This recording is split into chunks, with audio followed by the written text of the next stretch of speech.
Alrighty. Hello. Welcome to an extra day of the Dwarven Realms game. If you're on YouTube, this is going to probably come out on Tuesday. So I can have something in the middle of, well, when I'm gone. One of the devs asked me to kind of showcase this a little bit, but, well, regardless. So we're going to hang out and we're going to play some Dwarven Realms and figure out what's coming and what the rest of the new stuff is. So I just was I think I did some leveling last night. I used the scrolls that I had and the books after turning all the tablets into books or scrolls. Sorry. Come on. Where's the other one? I know there's a second ambush group here. All right, whatever. So we've gained some levels. We got some skills. We've currently got Deathblade and Molten Core as our skills. I'm still doing Rupture level 10. I could probably crank it up a little bit, but I don't want to advance too quickly, of course. So that's what we're going to do for now. I do want to pop something else up, though. There. Because on my own, I'm a little boring. So.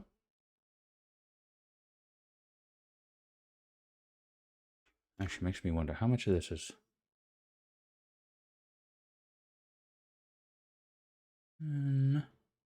Let's turn that down a smidge.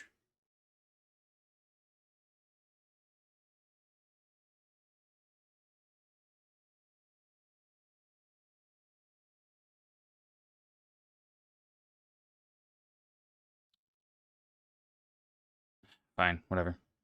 Trying to navigate through that is really frustrating, so it's going to stay where it's at. And we're just going to keep going. Bonk.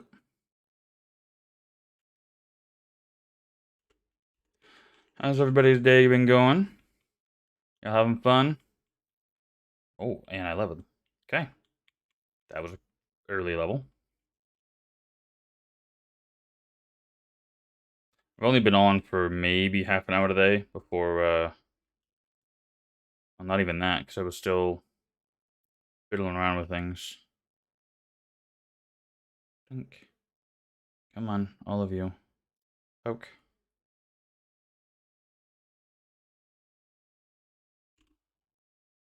Because the enemies don't really navigate around each other very well still, until you get yourself in the middle of all of them, it's kind of easy to almost funnel them without really having to funnel.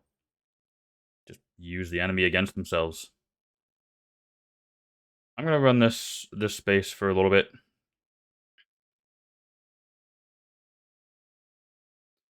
To do some farming here. I will end up going into another one. I don't know. Maybe we'll get to 160 and then move to another rupture. Maybe. We'll kind of play it by ear. Oh, actually, currently, I'm working getting to the Vortex skill. That's my next one, and then I think I'm going to do Toxicity, and then I'm going to do Chain Lightning, and then Rain of Flames. Well, then when I'm done with that, then I'm going to drill further down into the weapon skill tree. I'm still waking up, so I do apologize if I'm a little slow on some things. Just got up a little bit ago. It's 10 a.m. for me right now, which is weird because normally on my normal work day, I would be having lunch in an hour, but I really like sleeping in on the weekends.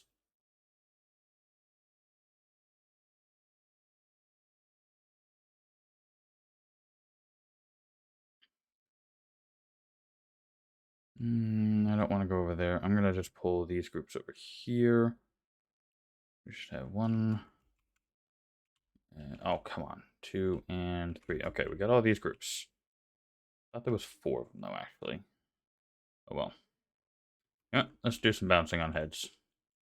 Oh, and of course I land right in the middle, and I get stun locked, so I can't jump again.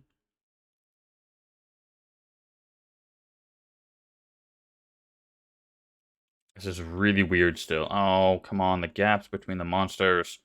Let them stack tighter. Oh, well,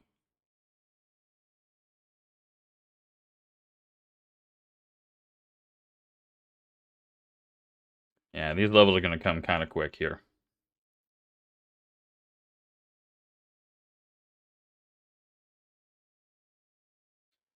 Let's go ahead and put my points in.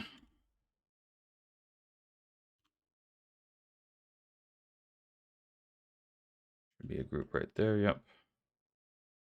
Wait, you were supposed to come with.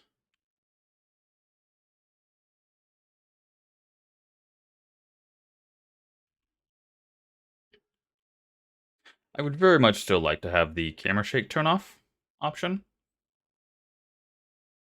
Hold on, actually, that makes me think. I'm going to deal with this group real quick.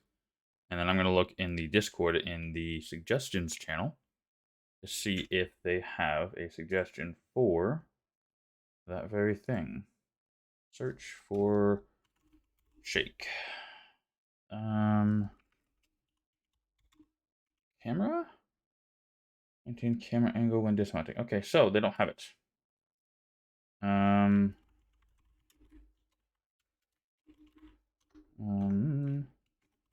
Allow us to toggle shake from and proc skills on or off. To hand in Q skill is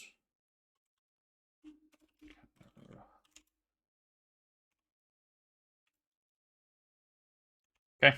There we go. I have posted a suggestion in the Discord. Y'all got any suggestions? You should do the same.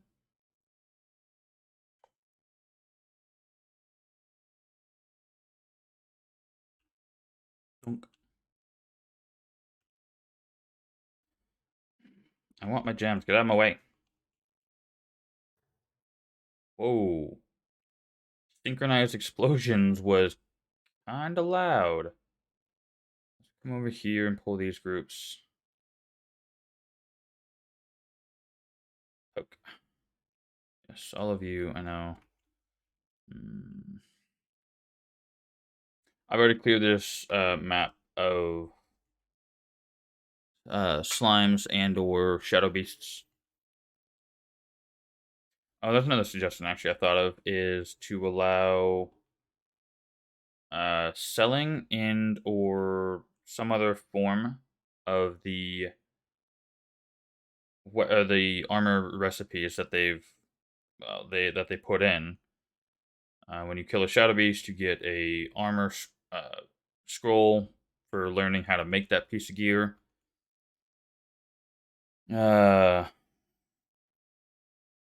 However, I've gotten 2 or 3 scrolls for gear that I already know. I can't sell it. I went to a vendor and I tried to sell it, and it just learned it, and it said, "You already know this," and just deleted it, which is not great, I think. I would very much would have preferred to have sold something that I already knew.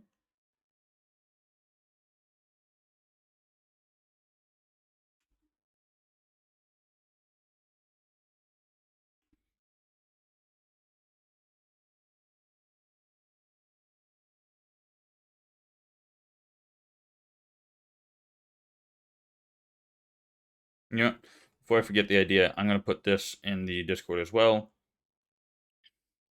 Since everything's a melee, I'm going to pop myself right here, and I will be safe. So I'm going to come in here, and let's do that. Weapons, kind of, no. All right. New, let's see. Set gear.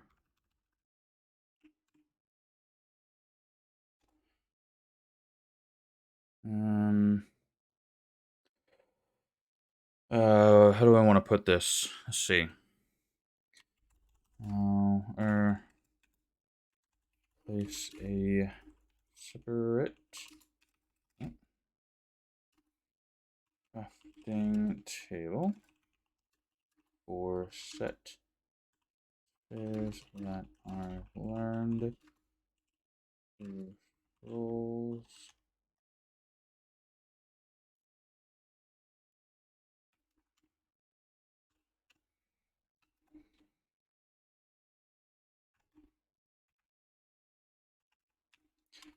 Oh, I needed 2 with my inventory. I just saw the 205 out of 216 there. Let's see. Place a separate crafting table for set pieces that are learned through scrolls. Uh, Group set pieces.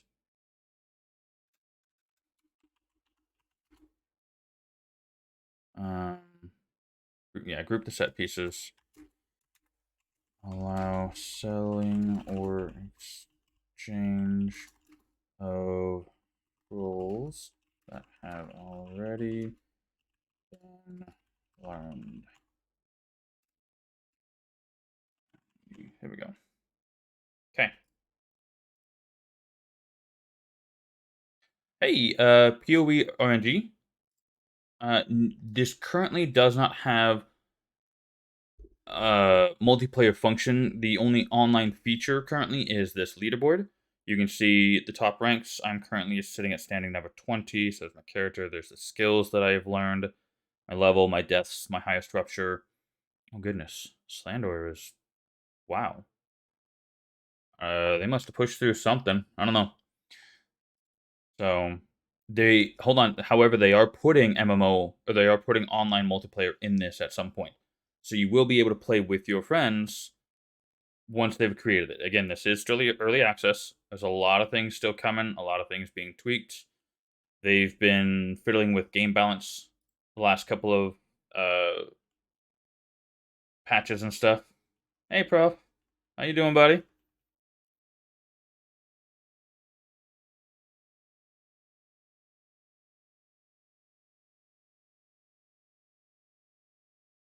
There we are. Hold on. Shiggy Shig? Shiggity Shig. Thank you for the follow. Hey, Professor Hype, give to the sub. Thank you. PoE RNG, thank you for the follow. First give sub. Sped Chicken, hey. Hold on, too many things are happening right now. Hold on, what's going on? Keith in Discord. Hey. Hi, Keith. All right, I'm done with this smokers. Let's get the big roots going again.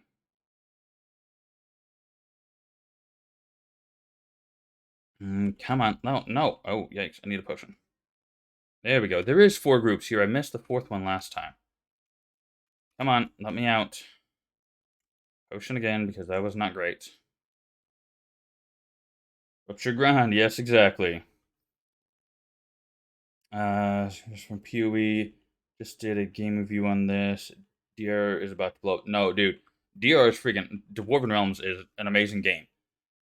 I'll tell you what, like, I have not historically been a huge fan of games that you have to grind out. Like, well, for example, the Diablo games, or Path of Exile, or as another example. They've been used as a comparison a lot of the time for this game. Oh, my inventory's full. I forgot about that. Oh, they actually this gear comparison option is something new that they put in this season, which is freaking fantastic.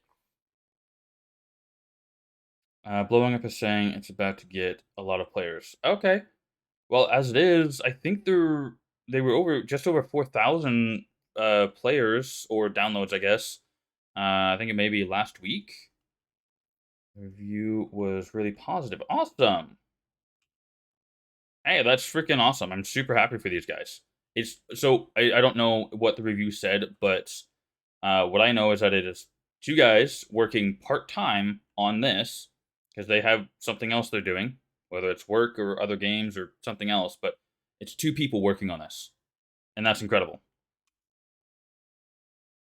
There is another game developer, Geeky Geck, who has been kind of helping out, kind of with some ideas and maybe some debugging stuff. Hey, 159, very cool. But I don't know how much he's actually been helping with the development of it because I don't know that side of it. So but I mean, the fact that it's going to get a lot more popular really quick is super awesome. Actually, as a matter of fact, I think we've just reached our. Hold on a second. Twitch is telling me we got 20 viewers in here. That's the most number of people I've seen ever in here. That's incredible. Hold on, something happened in...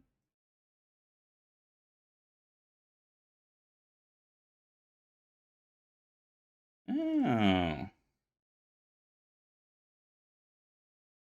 Okay, let's see. Did something else happen? No. Okay. So, thank you to all of those who were checking this out and hanging out.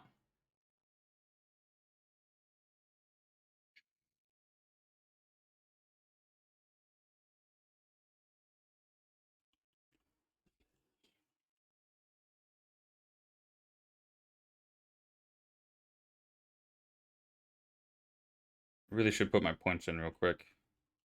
Come on. There we go. Excuse me.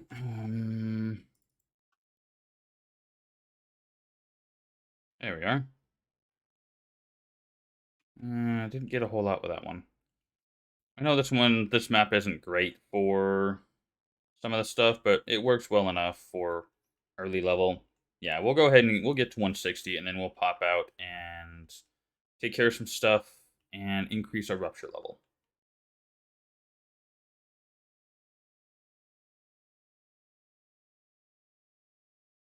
So what's this endgame about? Does your base have a function in the endgame, or is it just QOL? So, alright, how can I, in short terms, the end game currently, and I say currently because everything is up to date. They put new content in last season. They've got some new stuff that kind of expands on what they have right now for this season. I haven't seen the full functionality of it yet, so I can't answer completely what all is new this season. Kill things too fast. The end game at this point is to collect resources from the starting map areas to be able to craft yourself a rupture key. Once you have gotten into the rupture, you run around and you defeat the enemies. Enemies drop loot. Hey, thank you for the follow. Hold on. Ipovental? Hold on. No, Ipovental. I don't know how to pronounce it. I'm sorry. Is also very active and approachable with fixing things. Yes, absolutely. The devs are super cool. The Discord is fully open. If you have suggestions or complaints or anything like that, Mr. Zuli, thank you for the follow. Devs are super awesome. So you get into the rupture. You find there's, I think there's 6 maps, and each map has 4 zones, up to 3 or 4. Most of them have 4. Actually, no, every single one of them has 4.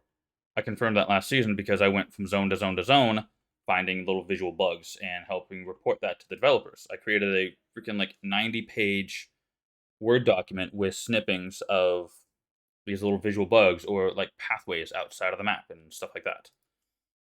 There's other players who are helping with finding like the one of the end game things is catacombs, and I keep getting squirreled here. I know. The catacombs this season has got a bug, and actually, I think the patch that they put in last night slash this morning may have fixed that. I don't know what the patch did, but hopefully they fixed it. Where when you get into the catacombs, which is a serious character boost space that helps character improve by applying extra gems and stuff to your character, along with the chance of getting better gear. One of the rooms that they put in there is kind of special now. It got broke and players were falling through the map.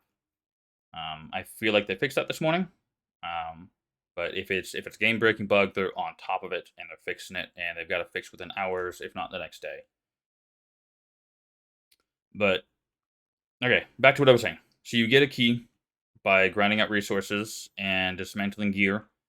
Uh, Once you get to the ruptures, every gear that you dismantle or disenchant, sorry, turns into resources. Okay, I can't stand on that. Give me something I can hide on. I want to show you guys some stuff here. Instead of me rambling, I want to show you what I'm talking about. So all this gear here. So you've got white, blue, yellow, purple, and orange. Oh, sorry. White, blue, yellow, purple, orange. Those are currently the tiers. The orange stuff is only craftable or discoverable once you hit a certain skill in your skill tree. As you progress through the game, you will get all kinds of gear. Now, when I break any of this down, I'm going to get a list of resources here on the right. And these ones here are what you need to be able to craft your keys. So all of this stuff here, if you grind the ruptures, you get yourself mats that you turn into keys. Once you have enough keys, 40 of each currently, you turn it into a catacomb key, which is then where you go into the new endgame stuff, and you get yourself all kinds of gems and possibly new gear to improve your character. I have not gotten to a catacombs yet this season, but last season they were super awesome. They, yeah, I'm still not thrilled currently with the weapon gems. They've downgraded these again. So season 2, because we're currently in season 4, in season 2 these were worth 1 point each. Teldius, yes, currently at this point in time, and they have plans to change it. When a new season comes out, your character and their base and everything is currently deleted. They have plans to make multiplayer. They had plans to make seasonal and non-seasonal characters. They have plans to do hardcore characters. So they have plans and hopes for all kinds of stuff. But what they're really, before they implement any new features, they really want to make sure what they've got out is stable enough for players to thoroughly enjoy. Oh, hold on. Get me back up there. I gotta hold on.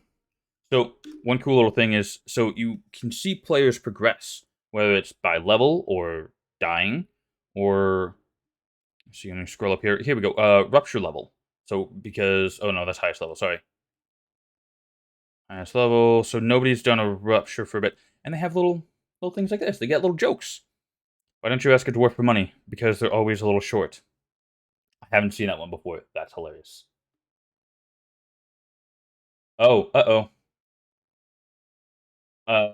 Did I answer your?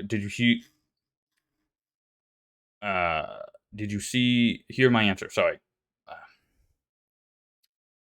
I'm not awake yet. Hold on. Not fully. Ugh. Um, were you able to hear the answer that I gave for your question? If not, I will repeat. But I really do enjoy the little snippet and jokes and stuff like that. Okay. That they put in here. They got one about putting a. Oh, here we go. If you've been grinding endgame ruptures all night, it's time to go get some sleep. Mount hotfix on Steam, not mandatory. Download whenever you want. Okay, so they fixed the mount stuff. So, currently, seasonal characters are temporary. When a new season at this time becomes available or is released, your character, their home base, all of their stuff is deleted. They have plans for uh, seasonal and non-seasonal characters, so that way you can continue your character off season and you make a new one for season, kind of like what Diablo does. That's or Diablo 3. That's the closest thing that I can correlate to. They also have plans for hardcore characters. They also have plans for what was the other one? Um, I forgot the other thing I mentioned. Damn.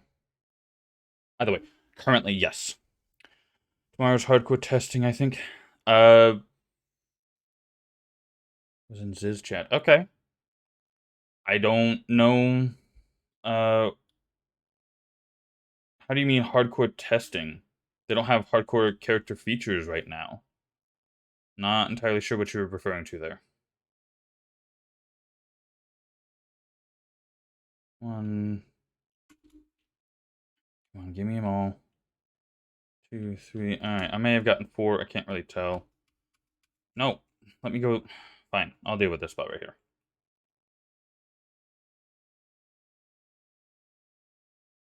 So, currently they don't have a hardcore feature. Okay. Again, it's something they plan on implementing at some point. So right now, if you're on the character screen and you want to make a new character, unfortunately, actually, there's something they changed last season. Is when you if you made a new character because they had enter world for your character selected and they had new character. If you clicked new character, it deleted your character. So what they did is they replaced that button with delete character, so that way there's no miscommunication on what is available for characters right now. They don't have a new character option if you already have one. It's just either enter the world with the character you have or delete the one you got and start over. Also, the leaderboard for some of the data is bound by your Steam account and not by the character you're playing because they only have one character function. What is going on? You'll see that? The body's gone now, but there was some real serious flickering going on. What the hell was that? Goodness. Ooh, also, real quick, you want a safe spot? I don't have one. They have mounts. These are currently the mounts that I've got. That one's just dying endlessly. But you start with the stallion, the base mount. If you wish to, so because I had won one of the seasons, not last season, but I think it was season 2. I won something and I got a mount for it. They had a little contest on Discord for different goals for people, and I ended up winning a mount from that. They have another option this season: the top 3 players on the leaderboard that have 0 deaths. So, pausing that for a second. So not the top 3 players, but like for example, El Bebo, Frogic, and third person here is Weso. So at this point in time, if the season was to end today, those 3 people would win a mount. So they've got that challenge going right now. I'm out of the running because I've already died a handful of times. And unfortunately, they don't have an option to create a new character and reset your seasonal deaths. That may come with a new or multi-character option once they implement being able to play with multiple characters. That you can create a new character and it creates a new slot on the leaderboard. Your deaths get reset and stuff like that. So I'm assuming that'll be implemented at that time. Reset death will be coming tomorrow. Oh, there we go. But new characters later on. Okay. All right. So you are setting it up so that way when a player creates a new character, it resets the entire leaderboard for them. That's awesome. Right. Yeah. Yeah. Yeah. That's cool. Yeah. Oh, so for those of you in chat, Professor Hype here, if you don't know, is one of the developers. And then if Marister11 pops up, he is also the other developer. So if you see him, say hi. Super cool guys. All right, we've hit 160. So let's deal with our stats. And we're going to head out. This will be my first eruption boss for the day.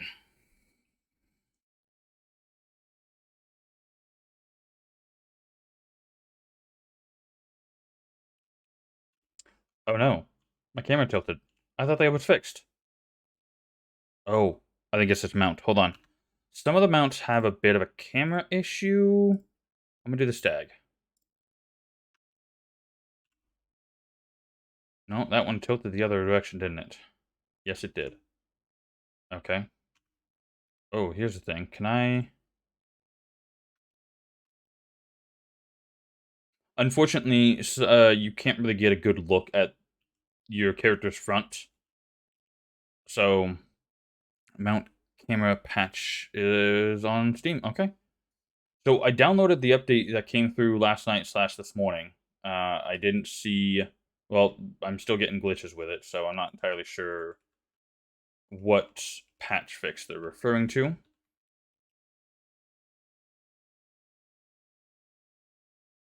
Yes, well, it's not really global chat, so I can hit enter and I can take a look at the I don't know, character update stream thing, but it's not really a chat at this time.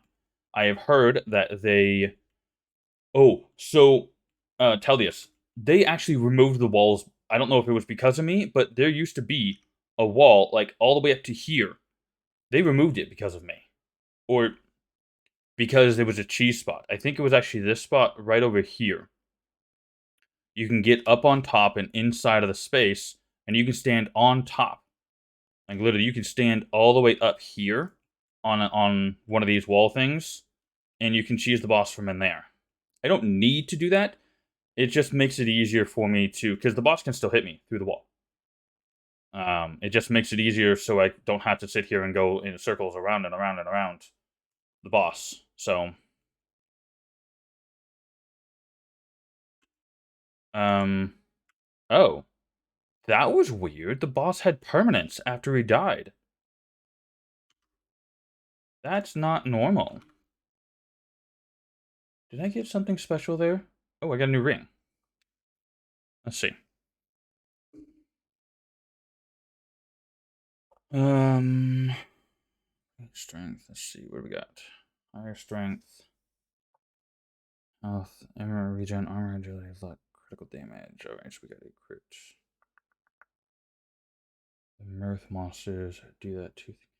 Oh, I think that's what they did to. So that boss that I don't know the name of it, but um I think what they did is they did a temporary fix because those monsters, the normal mobs, when they die, they kind of stretch. So I think what they did is they compacted their ragdolls to be extremely minimal and give them temporary obstruction, or however you want to call that, to help keep them from doing what they were doing before. Because I literally had one stretch across the entire map. Actually, hold on. Let me real quick pull up my screenshots here and see if I can find that. Um, One of those images. Give me a minute. Actually, you know what? Let's just come here. There's a bunch of screenshots I got from throughout the game and random little things and such. There was one point when I had a monster. Oh, that was a really interesting collection of resources there.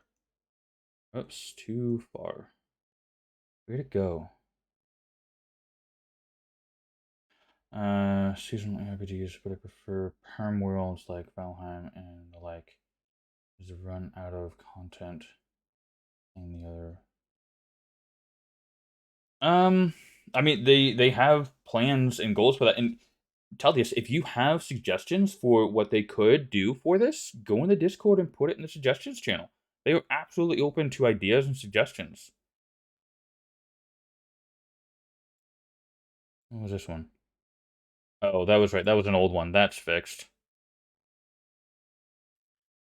Where's that one with the stretchy body?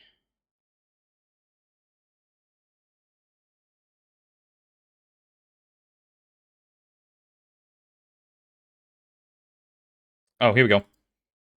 So there's part of the body here, and the body stretched across almost like a third of this map. So this is those big monsters. You can see them right here. That Mirth Beast. That's the same thing. They did this. They had kind of fixed them a little bit last season, but this season they kind of like really borked. So I think what they did, as at least for the time being, is they turned down their ragdoll effects, so they wouldn't do that, and they have temporary, like hard collision. That's what I'm assuming what they did with it. Obviously, I don't know the coding part of it and the back end as to what would actually resolve that issue.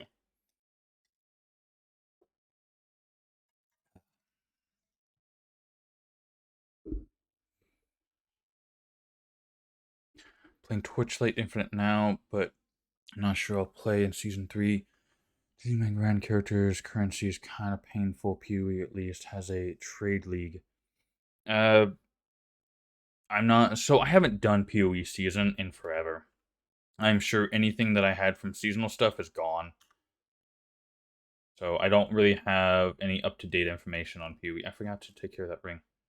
Alright, so we got, mostly I'm looking at damage, armor, and health right now. The combat rating is kinda, whatever it is.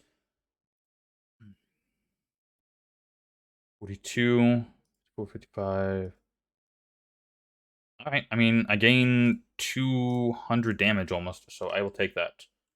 Now let's deconstruct all of that. Now we've gotten a bunch of resources. Oh, one of the new features. So previously, when you got purple or orange gear that you just couldn't use, you just had to sell it. And you can still sell it, but they implemented a new feature where you can take all the gear the high-end gear, and you can place it into this uh, disenchant table, and it gives you these resources, which currently I only know what one of the resources is. I got my little research table station going here. And in the crafting table, all the way down here, so I have set piece gear here. So this will give so the Sojust set. I know that's not how you actually pronounce this one. I'm just calling that because I can't pronounce the other word. So the Sojust set is for spear damage, and all the stats here. So the 9 armor, the 0.2% crit chance, the 0.5% critical damage. That's all minimal base values for display because when you craft it, those numbers are randomized. So what you see here is not what you actually get on the gear when you craft it. So there's the Sojust, Berserkers. So I'm currently running two-hand. So the Berserker set is going to be the set I go for. Now I've gotten Duelist pieces, I got Sojust pieces, Templar pieces, and Berserker pieces. So I've gotten at least one of every piece. And those are from new monsters that they put out this season. Oh, I just realized. So it used to cost 1,000 for each piece of gear. They cranked it down to less than half. That's awesome. Because it really seemed like a really steep price to cost 1,000 of these glowing stones to make a piece of gear. So they added another option to be able to acquire the gear you needed. Because when I ended last season, I only needed one piece for my Soja set, and I never got it. If your death cuts you out of the race for the season, why do you specifically keep grinding? The death only cuts me out of the possibility of a mount reward for this season. It's a minor challenge for the season. They have other seasonal rewards. As far as I'm aware, all the currently the top 25 players on the board get a mount. Oh, well, thank you for the follow. So, this is the map crafting board. This is the rupture portal, and this is the portal to travel back to all the previous zones that you only gain access once you get to this endpoint.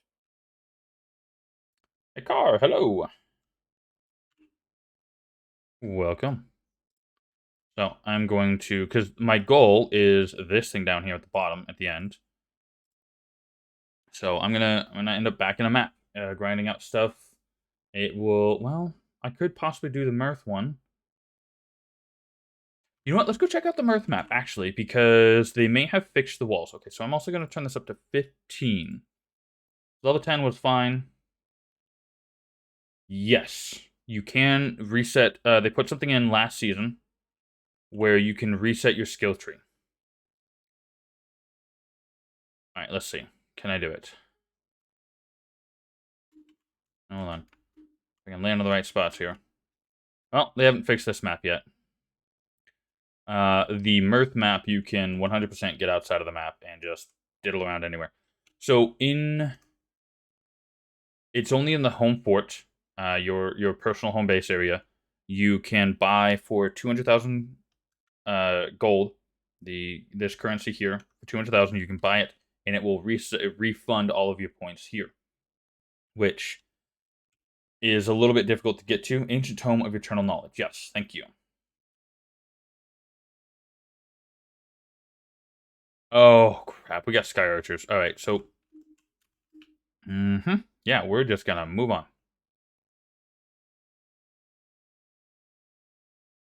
The name of the item. Yep. It's one of the two vendors at the home fort will have that item in the bottom of their list. And again, well, I haven't actually. No, I think I did look at it this season. 200,000 gold, and you can buy it. They actually improved the item pickup on mounts this season as well. Used to be you had to be like on top of it like this, but now you can pick it up like you're on foot. So I'm really happy with that. That's super nice.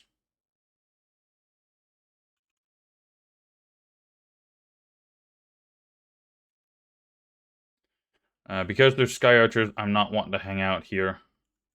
I want to move on and just uh, move to a different map because I don't want to do this one. So mostly I just did this one to confirm you can still get outside of the map. Actually, that's real quick. Hold on, come on. I know I can get out here. Oops. There we go. So you can see, so we're in this one here. We spawned into this one. Goblin Trader, yes. Exactly. Let's have 10k scrolls. Made while sleeping. Nice, Fed. There's a bit of a gap spot here. I'm not going to jump down there, but there's another map zone there. You can actually see the walls here that divide each of the zones of this map. You're not supposed to be able to get to where I'm at. So there's the boss arena, and the wall from this zone that we spawned into is gone. The other three walls are up. And you can see a little purple beam because I haven't done this map before, so there's a purple chest in the center that'll give me a crafting recipe that I can then make more of that piece if I wish to. But you can see the 1, 2, 3 other zones that are attached to this one map, confirming that there are in fact 4 zones for this map.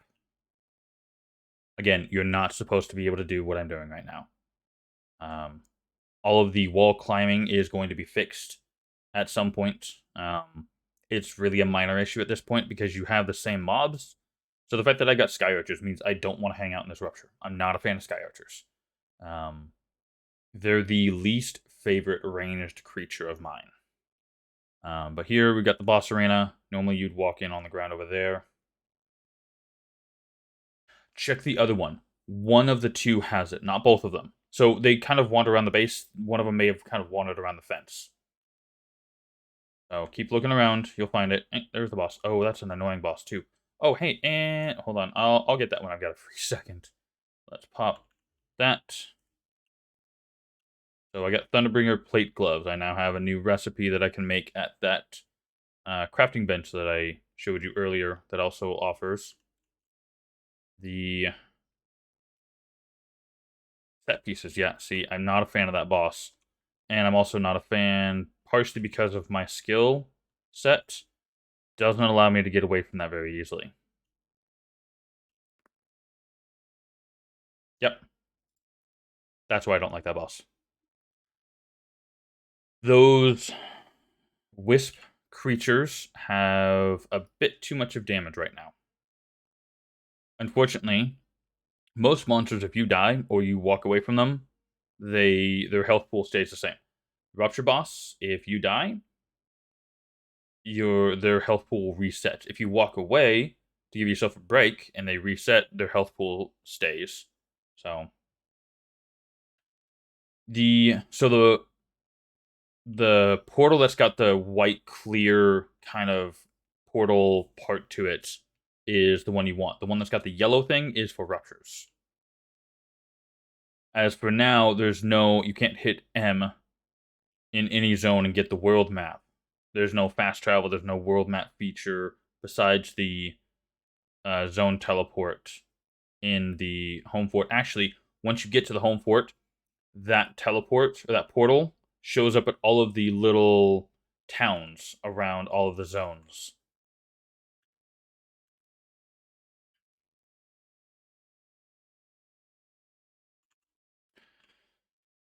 Trying to figure out how I want to deal with this boss.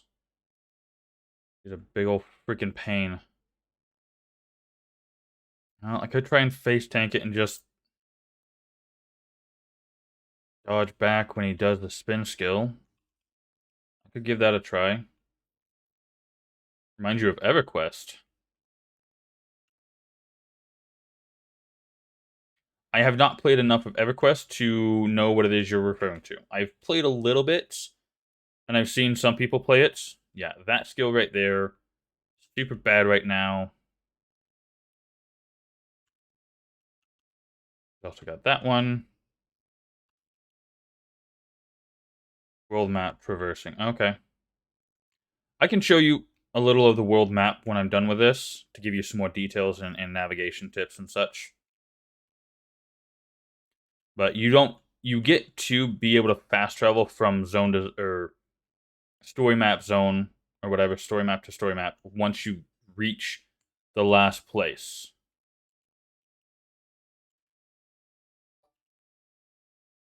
Hold on. Ovartia? Thank you for the follow.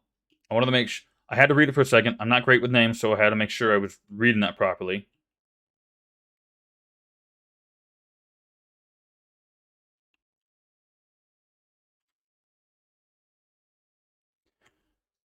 This guy's a little annoying, but he's going down all right this time. I just have to handle this boss a little differently than I do any of the others. Nope. See, look at that. That shit hurts. They hit like every half rotation, and it just freaking hurts.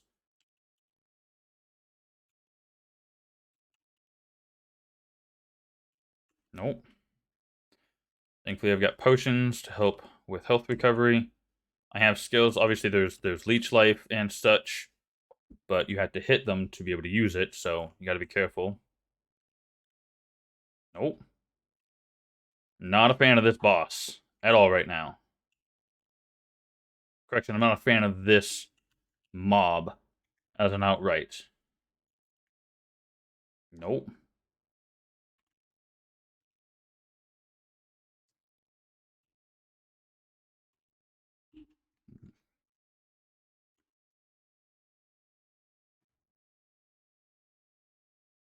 Not the button I wanted. There he goes. So, I got a piece of Templar set. Alright, I am done with this rupture. I don't like the mobs. I don't like the boss. Pick up all our loot. Oh, somebody asked earlier, what are the differences of endgame stuff? So, as you progress, you acquire these experience, knowledge tomes, scrolls, and books. That's not the actual names for them, unfortunately, because they're no longer in your inventory. You can't really tell what they are anymore. Oh, so this is actually a bracers, and I have my set bracers, so that's not going to be any good for me. First off the day, mages and wisps. No thanks. Oof. The Zelk mages. Yeah, no, yeah. That's a rough combo. Um, so as a default, the tomes give you, I think it was 100 experience. Yeah, it was 100 experience. Uh, 250 experience for the scrolls, and I think 500 for the books. Once you acquire this skill right here, that you gain more experience from everything. It then makes the tomes worth 225, the scrolls worth 750, and the tomes worth 1875. I actually have not tested that out this season. So they may have changed that a little bit, but what I'm going to do is, and these crafting tables are still a little broke, you can either turn 3 knowledge tomes into 1 book, or 1 tome, or 1 tome into 1 scroll. Oops. I'm going to do 200 each of these. So because each one takes 3 seconds, I do 100 at a time, and I split it up between the tables. Experience-wise, you get the most out of these. You may get more experience from crafting tomes to books, but experience from the item itself, you get more from the scrolls, because 3 scrolls is worth more than 1 book. So I'm going to come across here. I'm just going to turn all of my stuff into...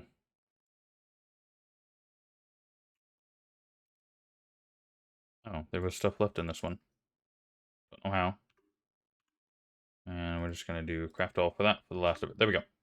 And then once all that is done, so we'll let that sit there and craft. And as you can see, I'm gaining experience from each one of the craftings. It's probably 150 or 200 experience to craft a book, but again, it's not worth it. You can gain experience from. So I've got 2,600 of these ingots. I'm going to craft all of those, and I'm now getting 21 experience per each one of those. So as you can see, my experience bar is growing only because of the level that I'm at. Once I get to like level 400, none of this is going to make even the slightest bit of dent on my experience bar. So I'm not concerned about that. I can also come here and I can turn these base wood materials into upgraded stuff. The auto crafting is absolutely necessary because this game deals with large numbers. I think so. The Harmonian Stone map, one of the zones in that is one of my favorite for grinding ores, which I'll get into crafting these things a little bit later.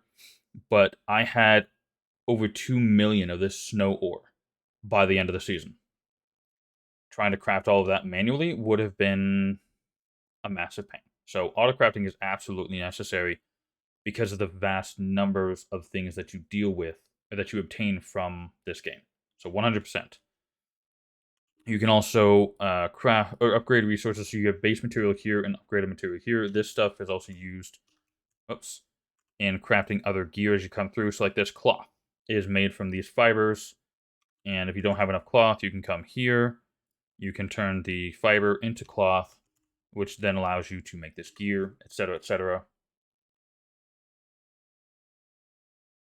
So my whirlwind, so maximum energy has a flat value of 100.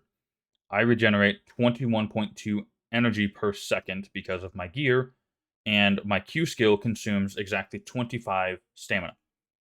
So because of how long the whirlwind lasts, my stamina regens before I even finish consuming it. Now, if I was to use it, back up, use it, back up, I don't have the stamina regen to maintain an attack dodge pattern. 2 seasons ago, I could just outright do that. 2 seasons ago, I think you could increase your maximum energy. Oh, that's right. I think I had 100 energy and 200 energy regen. So I could literally just sit there and spam my dodge roll if I wanted to and dodge across the entire map. And I would never run out of energy. They've since balanced it, and it's a lot more manageable. You can't just spam things. You have to actually think about how you're going to approach the enemies and plan it out. This you can actually, so you can make bones from base material, and then everything from there is an exchange of the previous resource to a higher resource from here all the way to here in order to gain different resources for keys. As you can see, I've got some gems here. That is from breaking down the mining nodes, looting boxes, and looting enemies. All the enemies have a chance to drop ores, or sorry, not ores, but gems. The health regen, energy regen, and max health stones only come from the mining nodes. They don't drop. They are not dropped by enemies. The weapon gems might also only be dropped from the mining nodes. Don't quote me on that one though. The standard stat gems are dropped by containers, enemies, mining nodes. So you get a lot of those. This is still running, so I'm going to leave all that going. I'm going to go break down my other gear that I don't need now. So I'm not... Oh, here we go. Geeky Gex Pokehammer of Doom. So the devs gave Geeky Gex a specific weapon. I think it's because he's been helping them with their game development and bug fixing and such. So they gave him a special little named weapon, which is really cool. I don't need the Templar Shackle. Oh, you know what? Before I do that,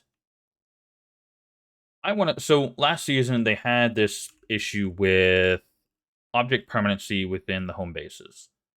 I'm gonna make myself 2 of these. Because I had last season collected an entire set of the duelist gear. Uh-oh. Bet you can just put something in Discord about hardcore players. Automation work looks pretty fantastic for 12 months of development. Yeah, there's still a couple little visual things, like if we come down here, this, whatever this is, requires 1 iron ingot. Takes 5 seconds to make. I don't know what it is. There's a minor glitch there. It hasn't been. Oh, also, this is something I didn't mention earlier. So when you get to the starting area, you take this building plan right here, and you can build your own base. I'm gonna just do a little bit. I'm not gonna get into it. Until you place your first piece, it is entirely free roam. There is no grid popping until you place it, and then there is popping. And it's a little finicky. Come on, there we go. Okay. And then you right click, you change out what it is you want to build or place. And actually, currently, they have a so I did this 2 seasons ago. I didn't do it last season again because of item permanency, but I did a lot of building. And I'm gonna do this so I can zoom out. You can just go and go and go. Sorry for the butt shot there. You can build within what they have. So they've got square foundation, triangle foundation, regular stairs, normal walls, normal doors. Also, all of this is upgradable from wood to stone. Hey, what's up? Okay. Um, yeah, just not a lotus because I've got one already. So just a yeah. Thank you. Yes, please. Do you get raided by NPCs? No, that is not something I have heard anything about getting raided by. That might become a thing when they put in the multiplayer function. It's possible you could raid another player's base. I don't know right now. But at this point in time, whatever you build is safe. The only threat currently is a glitch that deletes any or all structures within your home base area. Workbenches I have. Yes. So, real quick, let me. Because I had turned this off. So I'm going to turn on structure durability. So, as I look at this, so you see in the bottom left there, 2,000. So this wall has 2,000 health. I'm going to come down here. Also, fall damage has a maximum percentage base. This foundation is 2,500. Now, what I'm going to do is I'm going to create another tool in here called the mallet. If I can find it. There it is, the mallet. I'm going to craft that. Oh, and that thing that I made is gone. Whatever it was. Also, my mannequins are gone. Never mind. Am I blind or were those not there? I feel like those were not there a second ago. Anyway, so I'm going to take this mallet, put it in my number 6 slot, and I have more options for building features. So I can right-click on it, I can either destroy it, I can rotate it if it was like, let's say we got a wall here. So you can see the insides or the structure of it's there. I can rotate it. It's now, that wall is turned around. And I can rotate it back. And I can take this and I can upgrade. And you see the resource requirements. So I highlight over this. This takes 8 stone. Well, this one I can't upgrade past stone, but this wood piece up here, oops, requires 4 stone for wood planks. So this now has 4,000 health instead of the 2,000 health that the wood stuff does. Now the stone base has 20, or wood base has 25 health. Upgrade it to stone, it now has 5,000 health. I don't know if they have plans to upgrading beyond stone, or if they're going to just let you outright build to stone. So the building is actually rather nice. There's a couple of players who built absolute monstrosity forts. Like, I think Rekko was one of them, and who was the other person that built one last season? They literally, so they put their own gateway thing. Like they put an entire like entryway, and they filled in and built around these walls, and they built their own palace. Like, straight up, a full-on freaking palace and to consume this entire space. And technically, actually, let's go here. Let's build a foundation. As long as there's nothing in the way, and you're in this map, you can build wherever you want to. There's no restrictions right now on where you can build, as long as, again, there's nothing physically blocking the way. Like, if I put my character in the way, I can't build where I'm standing. I can't build where there's mining nodes or there's trees. But this whole place is yours to build in. And if you need resources, so here's another little tip real quick. For me, it's the Q skill. You can break it down, and as you can see on the right, I'm getting a bunch of wood. You can use your weapon skill to break down the stump and get more wood. However, if you leave the tree in the stump form, the top will come back. There's players who cleared out everything and they couldn't get any more wood from their home base, so they had to go somewhere else to get it. Leave the stump, and the tree will come back. So, for example, thankfully they fixed the crafting permanence. Let's check on my experience stuff, because I'm slightly paranoid because I've lost stuff before. 2 seasons ago, I was crafting a crap ton of gems, and I reloaded the map, and I lost all those gems.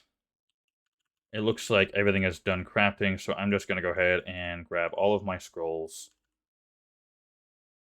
because I don't want to lose it.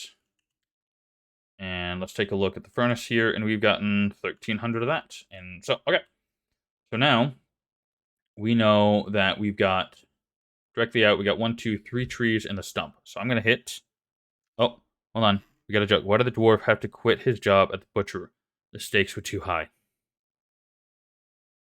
Oh my god. Why? That's a ridiculous joke. Come on, guys. Goodness. Alright. We're gonna reload this map. Be sick if you could have NPCs do the auto crafting for you, and you could specialize between, say, support NPCs for attack NPCs, support NPCs and attack NPCs, and the only way to attack another player base is through the minion NPCs. Oh, that'd be interesting. Sort of like a what is that game?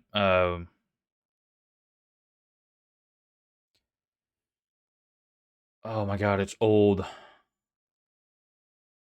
It's so old. Hold on. I can't remember what it's called now. Oh, well, it's still a stump, but it'll regrow with time. I keep wanting to think of the word, or of the game forts, but that's not right. Uh, it's an old cartoony one. You get archers and soldiers and little bomb skeletons and giants, and you can use those to attack. And a concept like that, you can train NPCs to attack another player's fort. That's an interesting concept. You could actually very possibly suggest that in the suggestions in the Discord. You like the upgrade system? Yeah, the upgrade for the structures is really cool. They actually made it so that the mallet is the only thing that can deconstruct things. At one point in season 1 or 2, I had put some chests because I had resources in here I just didn't want to hold on to, so I made a little house, put a couple chests in it, and I accidentally did that, and it destroyed like half of my house. So they made it that the mallet is the only thing that can destroy structures. Also, let's go ahead and let's just and pop. Oh, almost. So they did put a timer. Was it a degrade timer or a decay timer? So things will disappear after a short bit of time. But they got some really good like physics in this. The monster ragdolls, the item containers. If you're on a hill and you defeat a monster and you don't pick up the loot, it will roll down the hill, and that is super cool. The deconstruction mechanics of this, like building something, if there's structural dependency, the other stuff will break and fall. As you saw, it was piling up. That was super cool. I really like how they've done that. So they've made it, even if I hit with a hammer, I have to right click to be able to destroy it. So you have to very, very intentionally do it. I'm gonna use this container over here. Because these I don't mind if they end up disappearing. Oh, and I got something else. I don't want that, so I'm going to toss it. That may end up being there still. Um, there is Hakar. Oh, he answered you. We have all the foundations in place, and we can build it easily, but hard to moderate, so we haven't rolled it out. Yeah. As an RTS component to it, StarCraft. Yeah, StarCraft's another great example of the NPCs attacking your enemy base for you. What was it doing? Dummies. Or mannequins, not dummies, mannequins. So, I'm going to place these. 5 and 6. So, by default, they have just some base armor on there. They've got a slot for every piece of gear. So, because they don't have a weapon slot right now, which is a little sad, but that's okay. So, because I don't use mauls, but if I want to keep the gear, I can toss it on the mannequin. It doesn't show right now, which is a little sad, because it is a bracer slot, so it should technically show. Oh, it doesn't on my character either. Either way, oh, so we leveled when we finished that rupture, and we've gained almost a full level just from crafting stuff right now. So that's super cool. I'm gonna hold on to this maul just for because. Right. So we have gem anvils. You can make all different kinds of gems. Each of them show you the value as to which they will give you. There's also the false of the Dwarven Gods, fossil of the Dwarven Gods. This is the only thing that will accept gems as of last season. Previously, you could put gems in whatever you wanted, and it kind of made it difficult to choose which piece of gear you wanted to gem into. You can make, or correction, you can exchange weapon gems for another one. I can turn spears into mauls. I can turn mauls into one-handed to two-handed into spears. So it's a full circle. So I can upgrade some of these into the two-handed one that I've got. I'm kind of not using them right now because I'm not thrilled with their scaling. The large damage gems used to be 510, now it's 51. These didn't exist before last season. This season, they've changed the scaling on them. To be honest, I'm not 100% thrilled with it, but I'll see how it goes because I haven't played with him yet.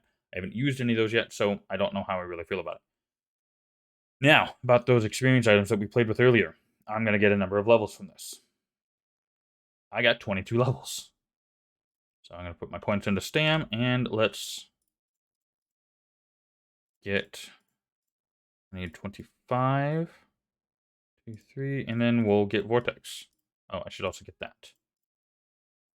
Okay, now I think I was going to go for Toxicity and then Chain Lightning. So I need 3 points in this, which needs 75 points in this. So all of my points now need to go in here. There we go. So we've got another proc skill, another proc buff. So because Thunderbringer, Cosmic Strength, Stone Skin, and a couple of the others somewhere are proc items, like some of these. They're all procs, and they're little buffs that they give you. While on the other hand, you got Deathblade, Toxicity, Rain of Flames, Vortex, Chain Lightning, and Burning Core are all proc skills, damaging skills. So when they go off, they do damage to the enemy. So now we'll start seeing little Vortex tornado things now that I've got that.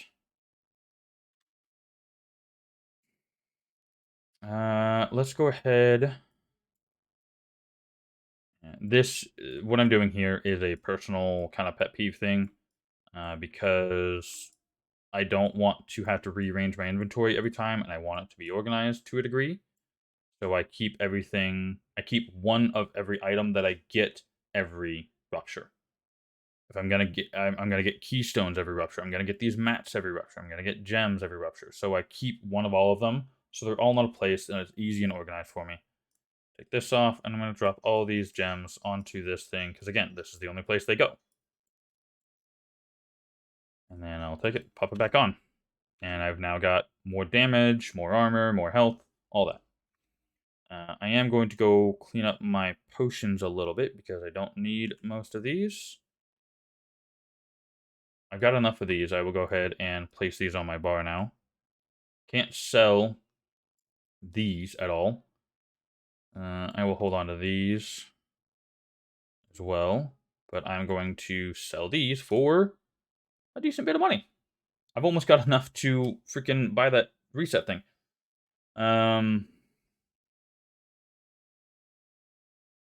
You don't see your own stuff in global anymore.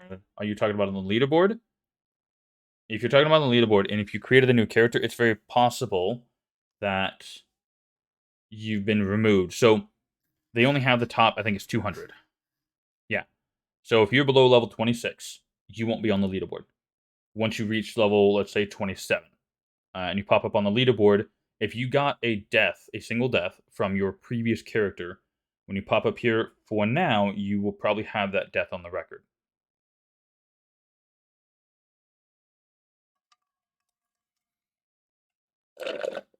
Oh, I'm assuming that's what you're referring to. Actually, real quick. I'm gonna come here. I know the answer to that. Yeah, never mind. I know the answer to that.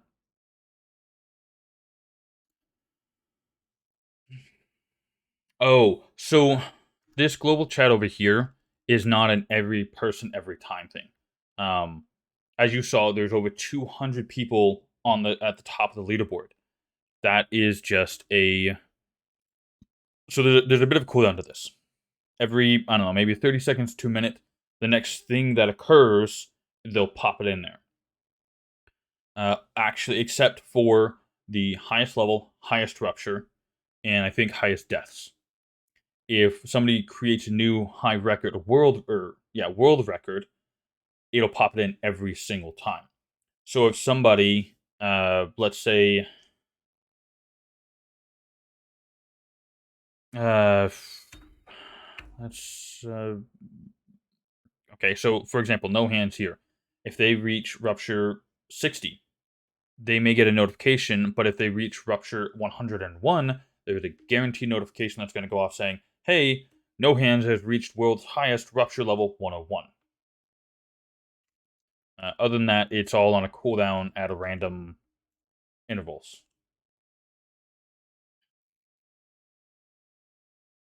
Yeah, every now and then the leaderboard will break. All you gotta do is go back to main menu. Actually, I don't have anything to lose right now, so I'm gonna go back to the main menu just real quick. I've gone up 2 slots by leveling a bunch. Version 8.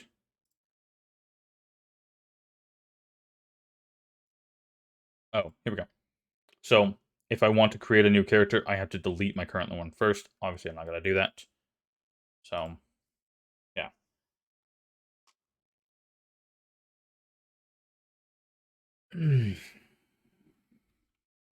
One really nice thing is your character's X and Y within whatever map you're in is saved. As long as it's not within a rupture or catacombs, which we're almost halfway to a catacomb. I really want to get one of those today. So I'm going to pop into another Kabarian rupture. I'm going to keep it to level 15 for now.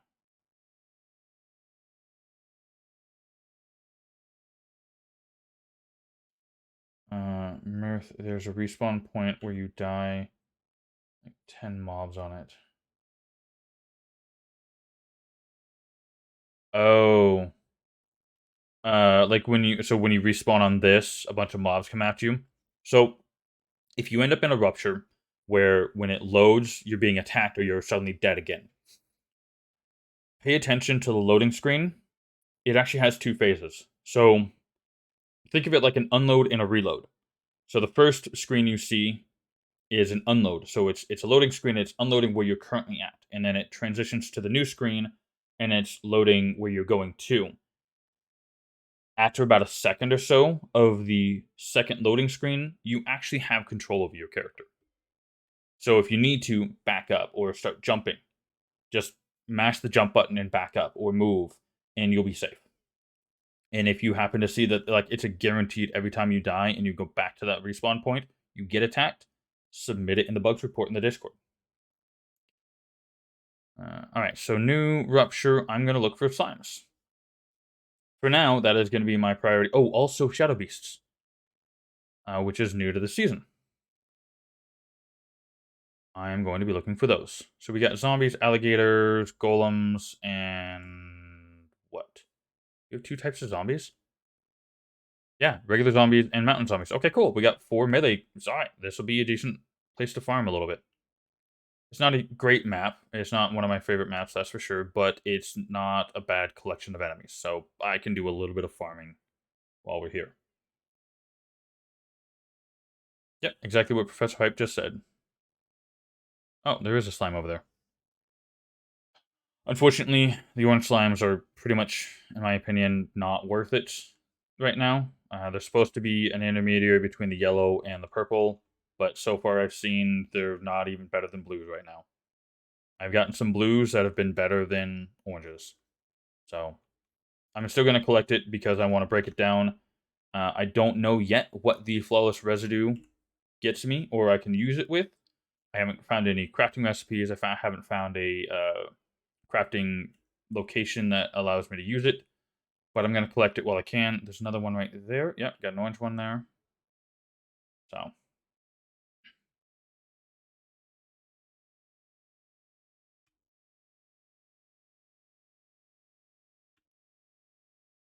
yeah, the enemies die relatively easily at this level, and that's good. So I can farm out the experience easy enough.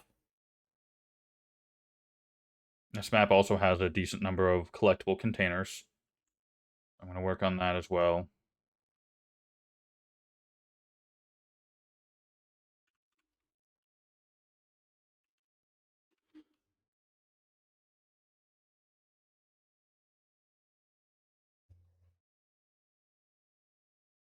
Yeah, this camera shake I would very much like to be able to turn off.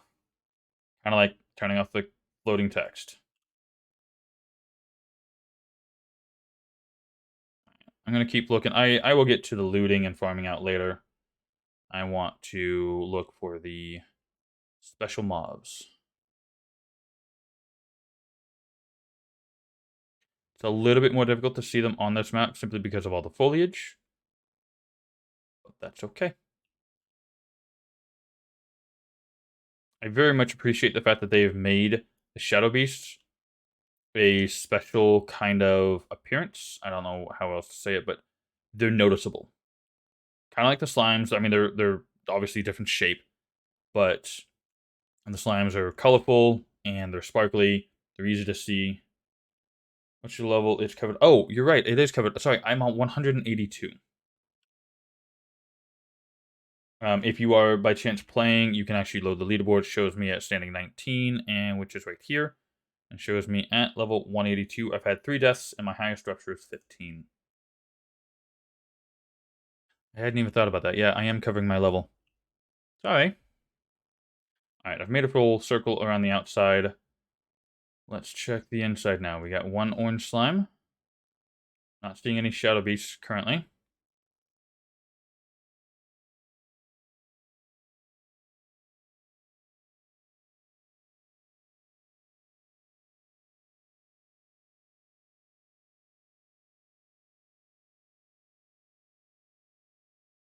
Alright. Now, while we clear out the center, whatever, we check, well, as we check the center for the, well, special mobs, I'm going to keep, when did the season start and how long is it? So seasons are 2 weeks long, and it started yesterday. Right? I believe so. I would normally back out to the menu and double check on how many days are left and be able to verify that information, but if I was to exit to menu right now, I would lose my rupture progress. Well, I would, yesterday, insane people are at level 300 plus. Jeez. Hold on, let's see. So, last season, where's Serena's? Hold on. So, for 2 seasons in a row now, Serena's has been our top #1 slot person. I saw them on the leaderboard yesterday. There they are. Serena's is level 81. I wonder if they're taking their time, because normally they would be, like, they'd be top of the board right now. So I'm really surprised they're not there. I wonder if they're taking their time playing with the new mechanics or something.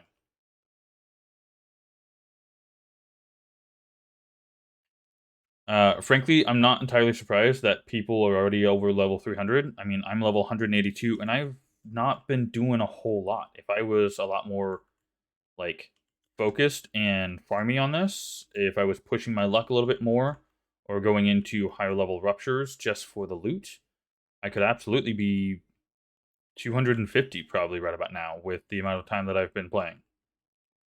So,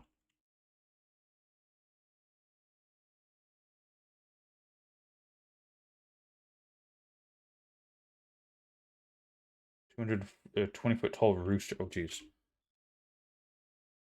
Talking about weird stuff in Discord.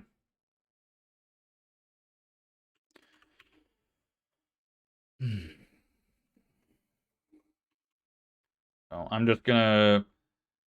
I don't know how much I'm gonna grind out monsters in this rupture. I might want to kick it up to 20 just for the gained experience because it's not a challenge for me at the moment, unless if I get stun locked. And oh, so in case if you were not aware, all of the loot. You know what? Let me find a loot container real quick. So this. So this thing right here is a drop range or a loot range. Basically, it is you get 10 to 20 of them plus rupture level. So I take off 15 from that because I'm rupture level 15, and that is was it 11? So there's technically 11 of that item that I rolled. So I got somewhere between 10 and 20, and then it added on my rupture level. So as you get up to rupture level 200, 300, you're getting 2 to 300 of all of these resources needed to make rupture keys. So as you progress higher and higher in the ruptures, it becomes easier and easier to get your keys and get your catacombs.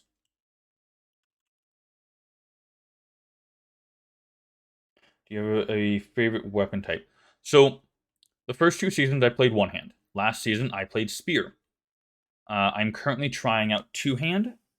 I'm a little frustrated personally with the time that you're stuck in the animation. So I'm gonna hit Q and hit left. So I'm stuck in that whirlwind animation if I don't do a dodge for over a second. The spear Q skill was it did like a half twirl and a kick, and you were gone. So it was about half a second that you were in your skill animation. So the damage, opportunity, and animation time frame, the spear so far is my favorite. Um, the R skill is is almost the exact same for two hand and one hand weapons. The R skill for the spear is a lot longer. So each weapon has a different kind of balance point on animation times and effectiveness. So I prefer the spear simply because it's a little bit easier to kite monsters based on the time frame of the skill. Now, this one is pretty much called Whirlwind. The other one was called Kick or something like that. Oh! I got another floating body. I haven't had that happen in a bit. Nah, whoops.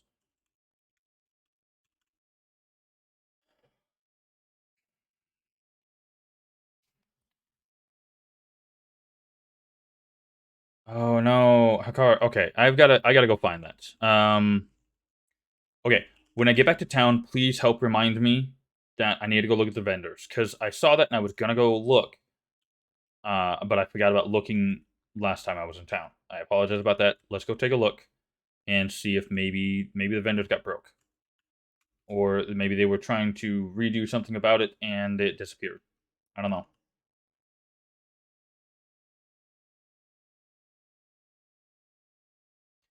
As I get higher in rupture levels, if I well, based on mechanic balances, because they've rebalanced the mechanics for higher end stuff, so I don't know if I'm going to be able to face tank things as I continue going up in ruptures. I might be able to, I might not. I'm not entirely sure yet. So, as you saw, they smacked me for a few seconds and I lost over half my health there. Ah, come on. Heal up and deal with them. Hmm.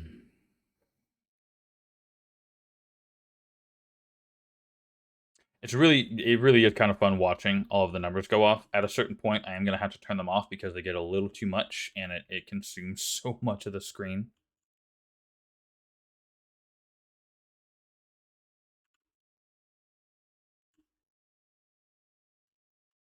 Oh, I'm full.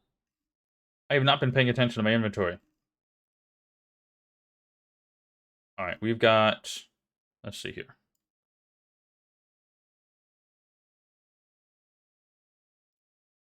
Six. I'll take that one. I've got a necklace here. I need to get safe. Okay, I'm safe for a moment, right? Yes. Okay. I want to deal with this before. So, um, the inventory indicator down here was suggested, I think, a couple of seasons ago. Um, and then the color to indicate like, hey, you're getting full, was implemented this season. I think it's a nice little QOL thing. I just, oops, hold on a second here. Okay, there we go. I don't know how that happened. Um, and it helps with keeping track because it is very much worth dismantling everything or disenchanting everything in your bag. It is not worth leaving your bag full just to find the monsters because again, so excuse me, keep an eye on my resources here. So we've got well, ignoring this one, we've got was it 12 to 1700 for most of these. So I'm going to ignore the red one and the green one. The screen one here. I want to finish doing this real quick. So I've got 43 559. I gain a lot of health from that and a little bit of crit. So I'll take that new necklace. Now, saw an orange ring. Hold on.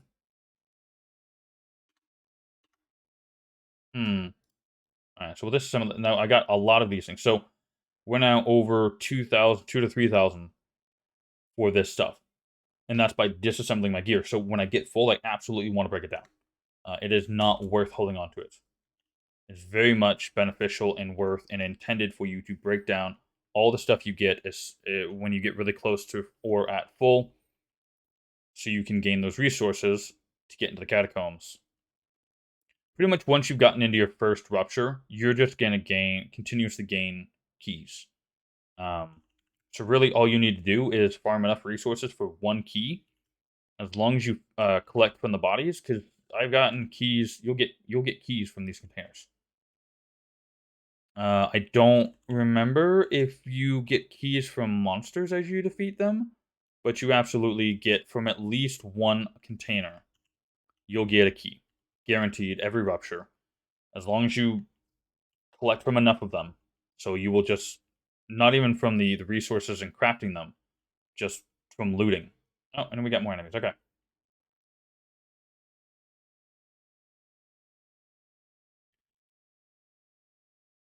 Yeah, currently this is doing pretty well, so I could probably kick it up to at least 20. So we will work on that next time. But of course, I'm going to continue running around and getting all the stuff I can.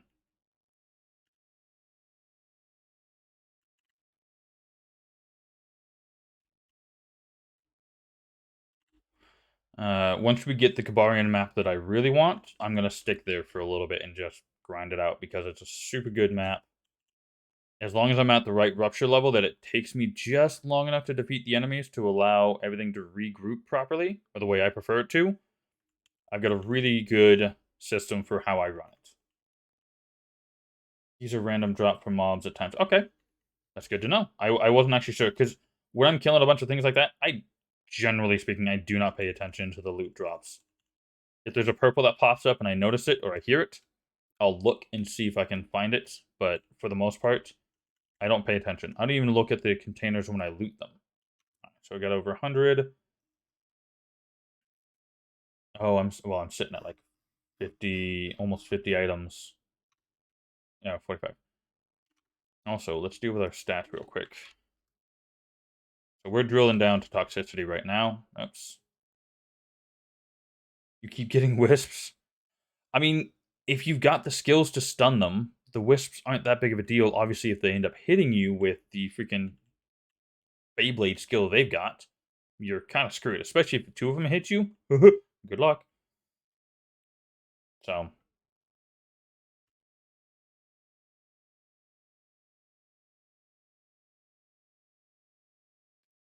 alright. I do want to wrap this one up kind of quickly because I do want to increase my rupture level and check on that vendor. But I want to optimize my loot where possible. Should get a ambush over here somewhere. Well, there's a big old group coming at me, so let's go ahead and let me stand on it. Yeah!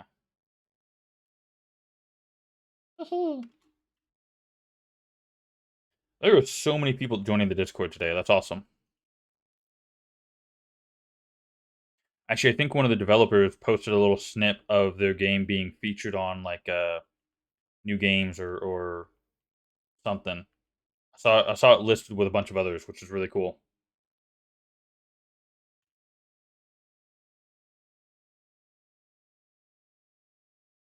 All right, we'll play with this group here.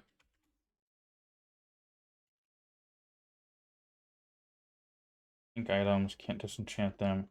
Can't sell in vendor. Pink items? I was talking about the orange gear?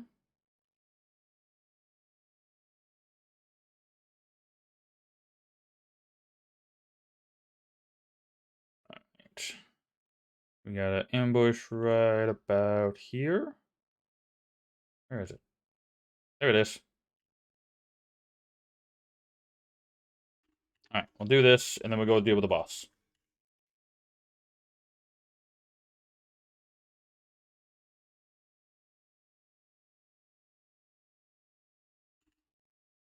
Alright. Okay, put that down. Oh, hold on. Hold on. Epilogue. Hold on, that's new. I want to look at this. Epilogue. I don't remember that. Yo, look at that. It's a two-handed weapon. That looks pretty freaking sweet. Dude. That's awesome. Got a bone handle and like some... Oops. Got a bony handle and, I don't know, some sort of bracing that turns into this. That's really cool. I'm still a fan of this one because you've got this kind of like, I don't know, dragon head face thing. And Professor Hype yesterday said it's the Draconian Axe. So, kind of like it. It's not actually, but it's cool to think it at least. So, all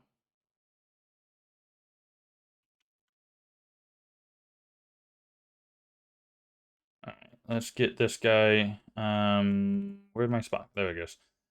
Again, this boss will be able to hit me. It's not a big deal. I just, because it's easier to just sit here and push the button, and it'll just keep me in place instead of whirlwinding around the. Oh, never mind. This one can't hit me. Oh well, it's not much of a difference. Oh hey, there we go. We got vortex damage popping up now. I wasn't even paying attention, but yeah, 40,000 vortex. We're doing 45 to 50. Oh, 63. Death Chakra's doing half my damage. Or sorry, Death Blades. Death Blades is useless. Well, no, it hits like really fast, so maybe not useless, just not great. Oh, and yeah, I went for the loot and the ads showed up. What I'm going to do here is I'm going to cheese leaving. Bye now. Again, most of the bosses can hit you through that wall. It makes it easier for the fight itself because I can just sit there and mash and not have to go circle, circle, circle, circle, circle, circle. Right. So vendor, this guy right here. No, this guy. There it is. Tome of the Eternal Knowledge, 200,000 coins. So it's there. It's underneath the potions and experience items. Yeah, it was 400,000 last season. Well, at the beginning of last season. So they've nerfed it. Oh, and that's cool, but it's not great. I mean, it's a cool looking weapon. Yeah, less than 400 damage. I've got 500 damage. Yeah. Alrighty. Let's go ahead and break down all of this stuff. So I'm still a little on the fence about whether or not I want to stay two-hand or if I want to go back to spear. So what I've been doing is I've been holding on to a spear weapon that I might want to use when I do a skill reset. Alright, so we got crit damage of, was that 68? Crit damage of 72. So that's higher. Base damage of 520. Okay, so that one's going away. I'm going to keep this one. That one's slightly better.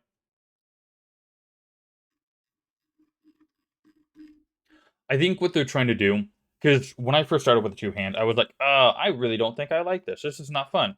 Now that I've gotten used to it, I've used it, and I've practiced with it, I've actually become more familiar with how the weapon is supposed to be handled. So I'm a little less inclined to want to change my weapon skill. So I think that's why they've raised the price to what it is. Basically, is to force you to play with the weapon you've chosen and learn it. And if you learn it and you end up still not liking it, once you've gotten the money for it, you can go back and you can sell all these materials. You can technically sell your keystones. It's not worth. Obviously, don't do that. Actually, here, real quick, I want to do a little test of these. I'm going to take one of these and one of these. So that is worth 104. That is worth 130. So I mean, I can gain a decent bit of gold from those. Well, let's say this. That's worth, oh geez, individually it's worth 1 coin. Yeah, these are not really worth selling. Um, really, these are all still worth 1 coin? I thought they were worth more than that. Oh, so if you hold control, you can pull one item off. Now, let's see what the gems are worth. 40 coins each. Yep. Okay. And then we've got these potions that are actually, let's see. One of these is worth 476. So sell all that, and I've got another 13,000. I'm really close to being able to afford this. If I want to, I can, because I'm probably not going to use the bow. There's another, oh, those are worth more than 1 coin now. You know what, let's just see what one of these is worth. 39 coins. Okay, so it appears as if all of the gems are worth 39 coins each. Each of the potions are worth different amounts. The superior ones, can't sell these. So, that's a little annoying, but, because I ended up with like 500 or 600 of these, and I couldn't sell them. But these ones, the lowest level down from this. So this one is the highest level currently that you can obtain. This is the highest level of regen potion you can obtain. These two are sellable. This one is not. But I've gotten a lot of these, and those are used in the bracer creation. Because I've got my weapon set bracer, those really aren't going to be useful for me, so I could absolutely sell all those for just a little bit of extra gold. So I come down here, so we got the skull, bear pelt, the tiger tooth, and then the alligator claw, and then we come up to this one. Which one? Hold on. Maybe it was this one. Yeah. So we got the raptor tail, bear, alligator, and tiger. There we go. So we got these four and these four for the two different, like, pretty much end game bracers before you get your set piece. So you can get an orange piece. I've got my set piece, so I don't need any of those. So I could absolutely sit here and sell all of these if I wanted to. Again, I'm going to keep one in each of those spots because I'm going to keep getting more, and I don't want my inventory being a mess. These two are new additions. I would actually almost kind of like to see these added down here, kind of like what they did with these. Actually, we do have a lot of those. So I'm gonna craft all of these gems and get myself a little bit of a stat boost. I'm just gonna do these two for now. Alright, now I'm gonna go back into Rupture and I'm gonna do the Kabarian Stone and we're gonna do level 20. I don't know what they've done with it this season. Last season, well, so for every season so far, you can only progress 10 levels above your current highest record. So my highest that I've ever accomplished for this character is 15, so I can only go up to 25. Now, if I complete 25, I can go up to 35. if I go up to 16, I complete 16, I can do 26. They allowed a plus 10 minus 60, I think. So you could go down 60 levels from your highest. Um, so that's how they had set it up last season. Obviously, I haven't gotten high enough rupture level, so I don't know if they've extended that or anything. This is not the one that I want, but it is a decent one. I am, as usual, going to do my slime, and well, I'm going to do my special mob check.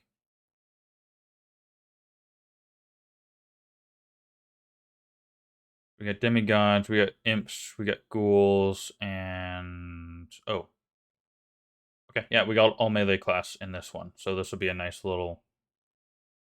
Well, this will be a decent one to play around in.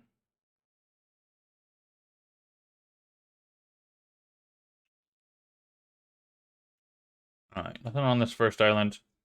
Grab some loot and head to the next one. Come on. Oh, side note here. Experience items. All three forms of them you can get anywhere from 1 to 5. Those ones do not scale based on your rupture level.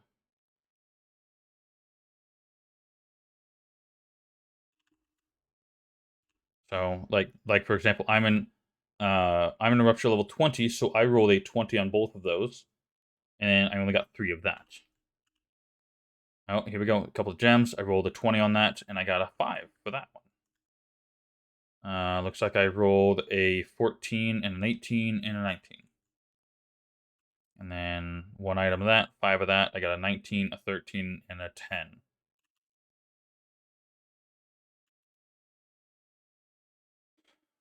I'm not going to worry about the monsters at the moment. I want to find specials.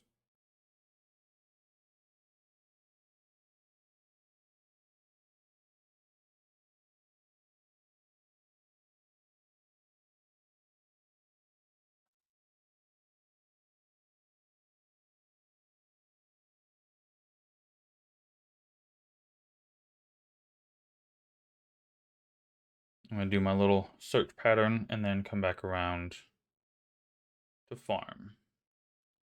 If possible, I don't want to pop the ambushes. Hey, we got ourselves a Shadow Beast. Shadow Ghoul. So it gave me a... Oh, hold on. I think it was Templar set. We've got a... Yep. Gloves of the Templar. Now, if I've learned this already, it'll tell me I've learned it. If not, there we go. Recipe discovered. Unfortunately, one really kind of frustrating part is if I've already learned it, I'm SOL. I can't sell it. I can't do anything else with it. It's a lost drop, essentially. Or, not lost, but kind of, what's the word I'm looking for there? I don't really gain any value from it. Which, so far, I've only gotten, like, 2 or 3 duplicate scrolls, which for about a dozen monster or shadow beasts that I've dealt with, that's a pretty good rate. So I'm not really complaining about that. Kind of am, kind of not.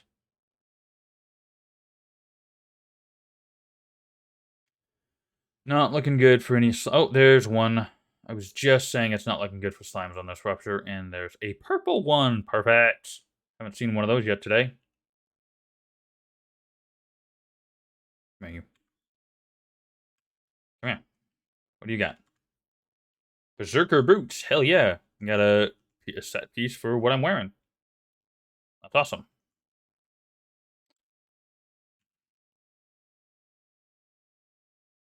Actually, not for what I'm wearing, but the weapon set that I've chosen. So, yeah. I thought that one was hanging on for dear life. Does it come across that the recipes from shadow mobs are stronger than the boss pieces? Like the Templar gloves you learned. If you craft them, they will be stronger than the gloves bosses drops. I don't have an answer to you on that one yet. I have not acquired enough resources to be able to craft any of the new recipes. I know that you guys dropped the cost of them, but I haven't gotten enough to be able to craft one yet.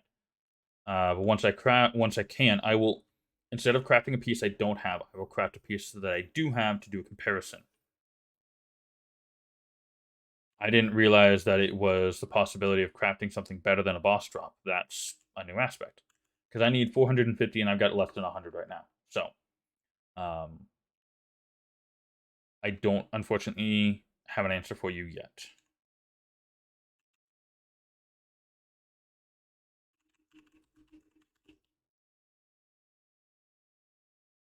One, two, three, and four. There we go. Have these, round them up. Start of the game and 2 times updates. Nice.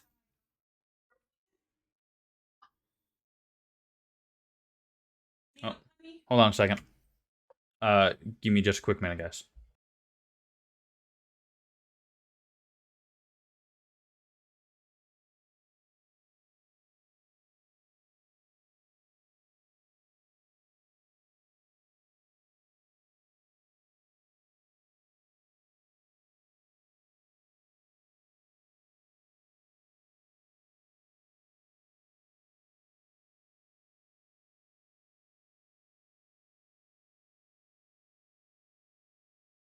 So my wife just brought me food and a drink, and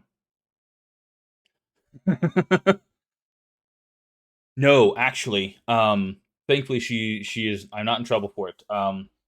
So I have French toast, made with I think it's buttermilk bread, and then we have eggs and bacon. So, unfortunately for you guys, I am going to go bye bye because none of y'all want to see me eat.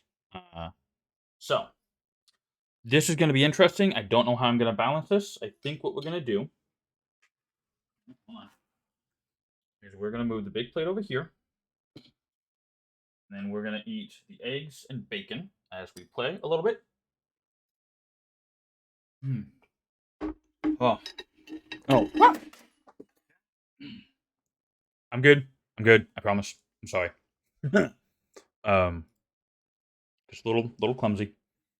Also, hold on real quick. My wife also brought me a peach and vanilla um Italian soda. Not Red Bull or Lotus or anything, just an Italian soda. It's pretty much my favorite flavor from for these options. They're really tasty. Good shit. Yes. Food. Hold on, give me just a minute to take a few bites here. Mm. Uh-huh. Alright, let's get back to this fight.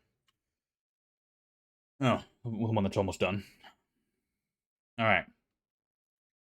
Let's go over here. Shit. I'm okay. Oh, goodness. I'm just a wreck, apparently. Wife brings me freaking amazing ass food, and I lose my shit.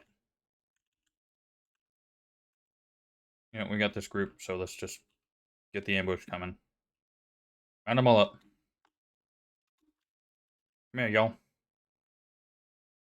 It's party in the tent. You're stuck on the body.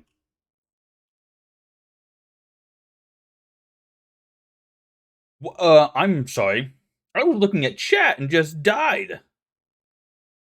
Excuse me? Excuse me? I call bullshit. No, I wasn't eating. I was watching chat. Chat killed me. No, they didn't. That was my bad.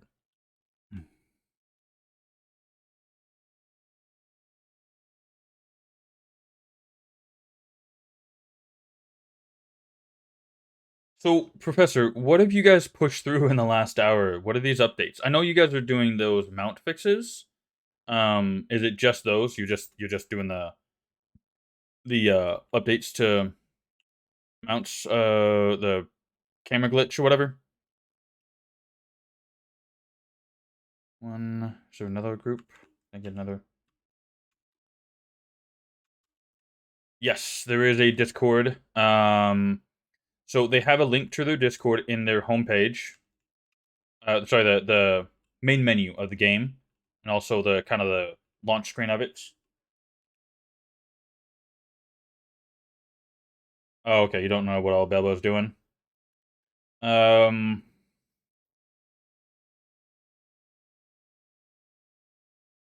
yeah, actually, here. There's one right here. So if you're in the game, they have a link in the main menu here.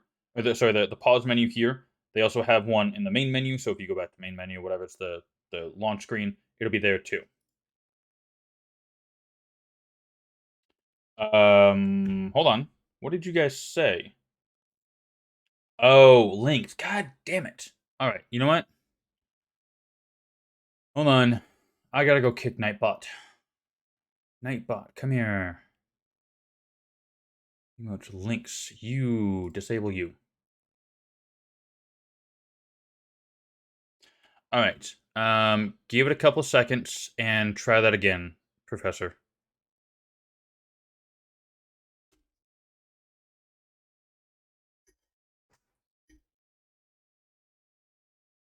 I literally just turned that off. I turned it off, allowing links. Hmm. You know what? Hold on. Are you linking? Let me do this.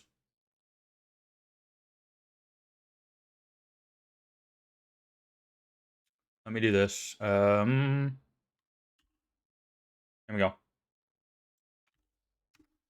There. I could at least put it in. Stupid Nightbot.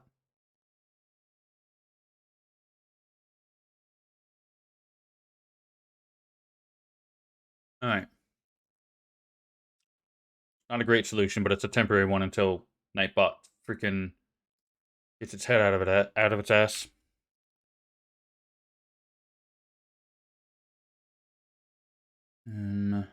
Yeah. I turned off the stuff for links. It may just take a few extra minutes for it to go through the system server and end up back on the channel settings. Hmm. Whew. These are really good eggs. Hmm.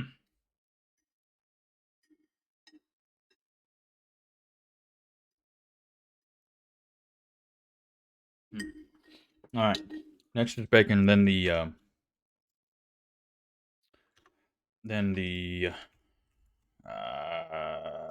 French toast. There we go. That's the word I was looking for. Jeez. Speak with Streamlabs if you want things to show for certain people and ranks. Oh, that's right. Okay. Yeah.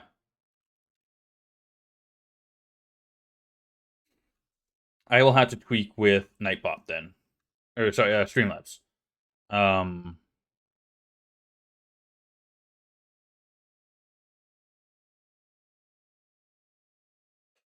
trying to decide which way I want to go with that. I can probably make it so that subscribers can post links. I think that's usually how that's handled, actually. Yeah, I think that's usually how those are dealt with. Is if you're a subscriber, you can post links. So,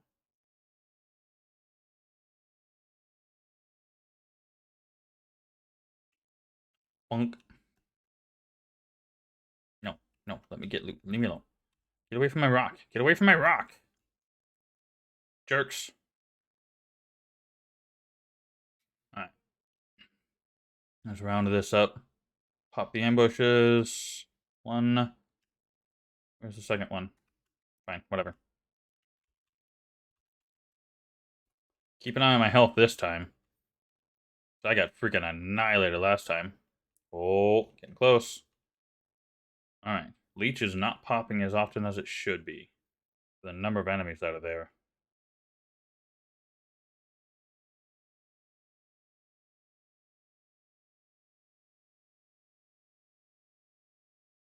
Just give people VIP who you want to give rights. Okay.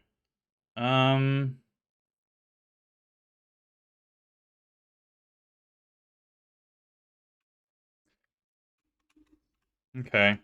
I'll definitely have to tweak with that and look more into it. For the most part, I turned on the link blocking because of bots. People just popping in saying, "Hey, buy your subscribers and followers here," and yada yada. And it's like, yeah, I don't want any of you popping anything in my channel, so I just blocked them by default because of that. But now, actually, you know what? Now that we've reached affiliate, I really need to reassess that situation and rework how I um, allow things to be posted.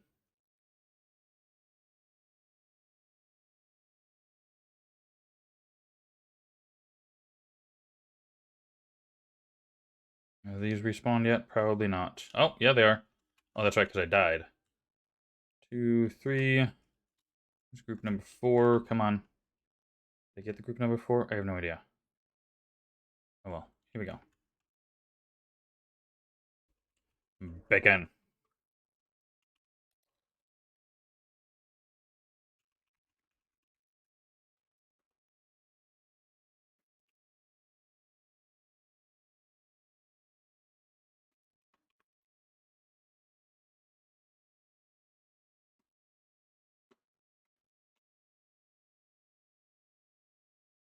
Hmm.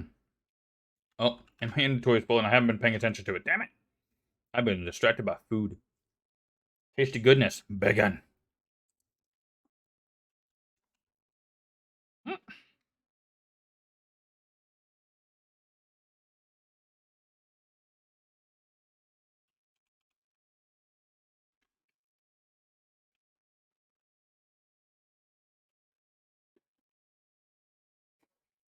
So many numbers.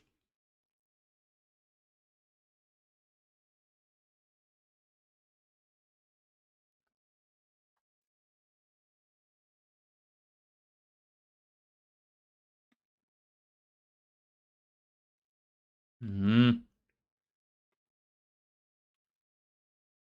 Can't remember. Did I? I think I explored this island. All right. You know what? I don't want this rupture anymore. I want the other one.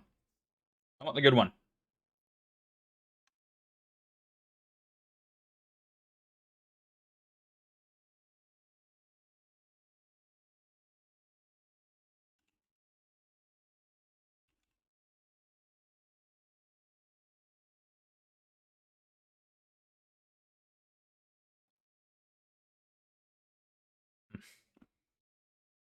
Go ahead and pop the ad. Might as well.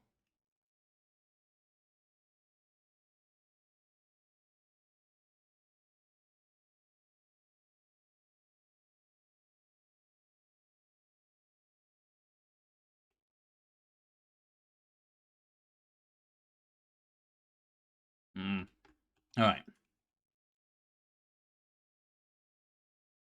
Okay. He's actually. I was literally trying to get away from that. Ah.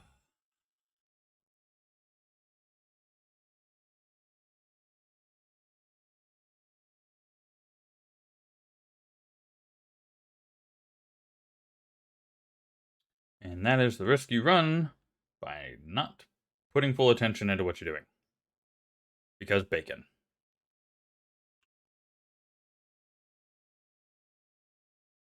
And a boing. Sploosh.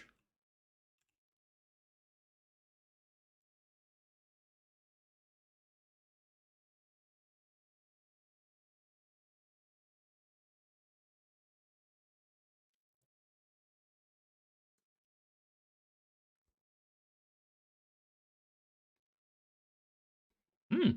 No Hands is almost level 400 already. Nice. I've gotten a lot of experience items, actually. Okay.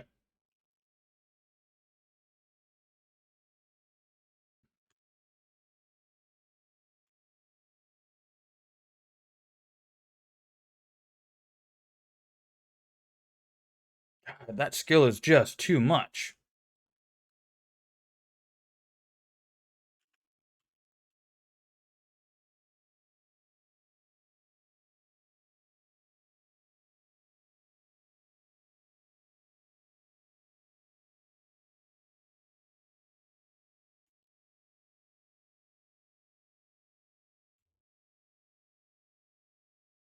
Between the regen skill and the potion, I was doing a lot of health regen there. It was looking really nice. Ah, shit.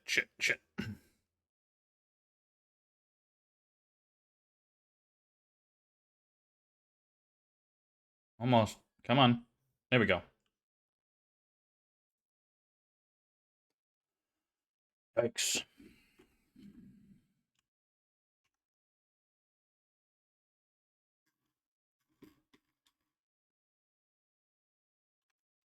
Alright, let's try for the other rupture that I really want to get. The one that's become a fan favorite for a while.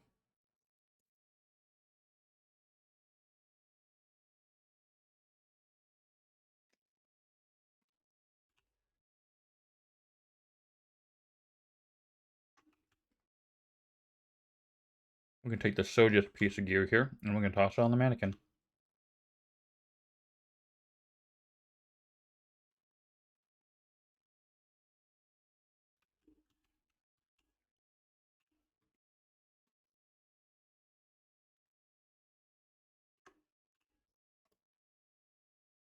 I'm going to upgrade our experience items. Going about 150 each table here.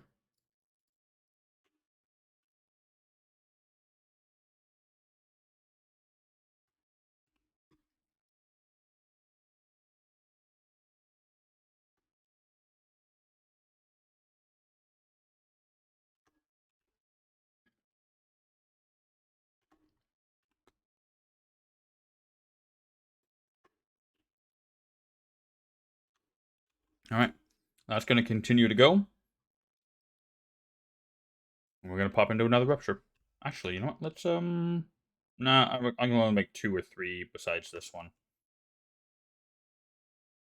Do number 20 at your level 20 again.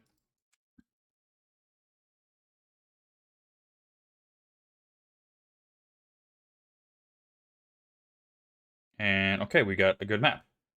We got snakes, we got golems, we got a dragon. Is it a ranged dragon, though? I can't remember. Oh, and we got wisps. Well, play with this first group then, shall we? Pop the ambush right here. Alright, we got melee dragons.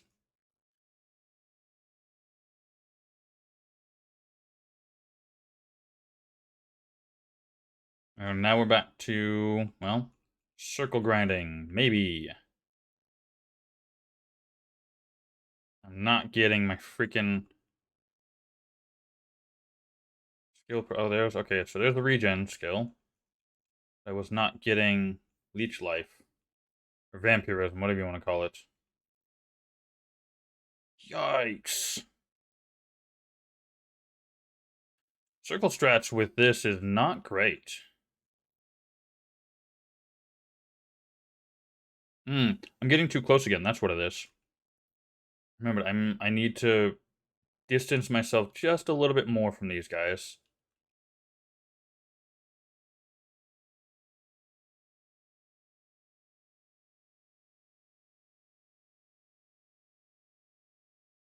Alright, it's manageable to a degree. I need to be careful not to get too many of them.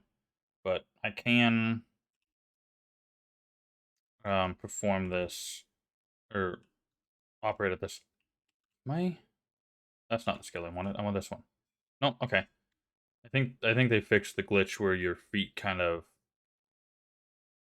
the bottom of your feet get stuck to the ground as you do that jump because it was super stretchy and weird. I say not to get too many of them as I pull 3 groups and 2 ambushes. That's brilliant. Let's, don't get too close to them, or don't let them surround you too much right now. Come on.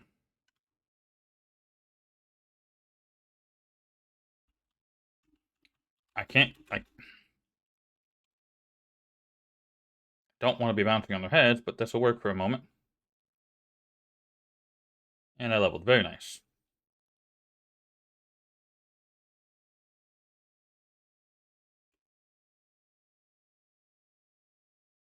Alright, let's do our obligatory search for the special monsters. Not slime specifically, but special monsters.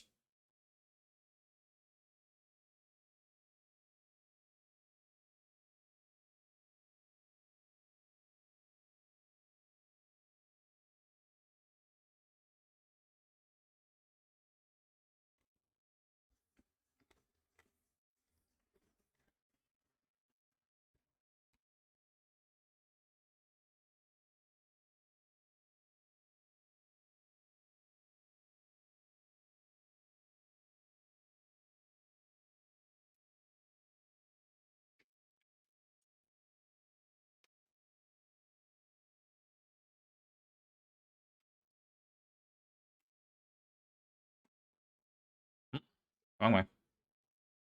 Don't touch me. Don't touch me. Nope, nope, nope.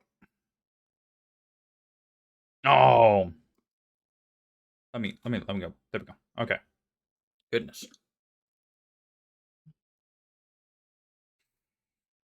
Do a quick. Oh, we got a shadow beast.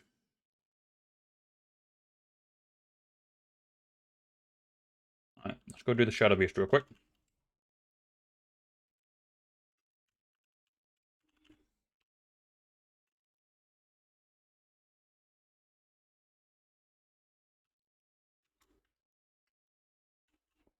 No, let me on that rock.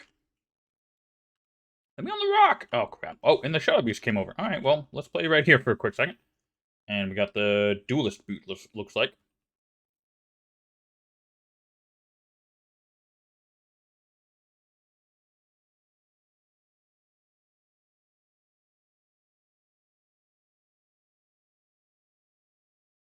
Just go away.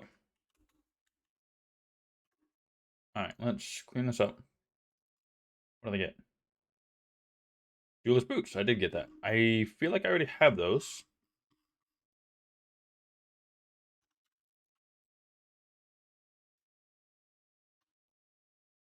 And that ambush group is still partially spawning out there. I could have sworn the enemy was further up. I literally thought that he was all the way up there. Oh well.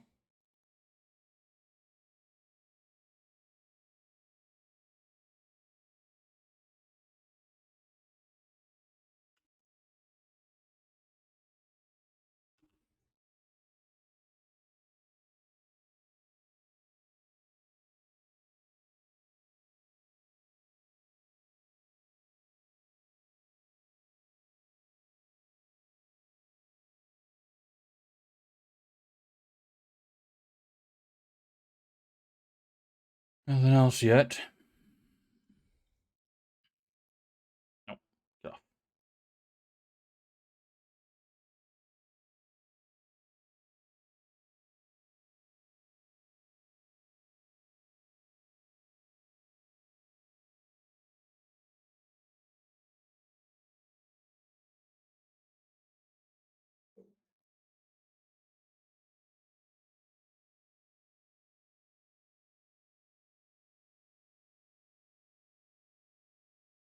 Alright, I'm not seeing any shadow beasts or slimes anywhere around. Let's Alright, I don't think I pulled anything. Kind of want everything to settle into place real quick. While that's happening, I'm gonna eat some more.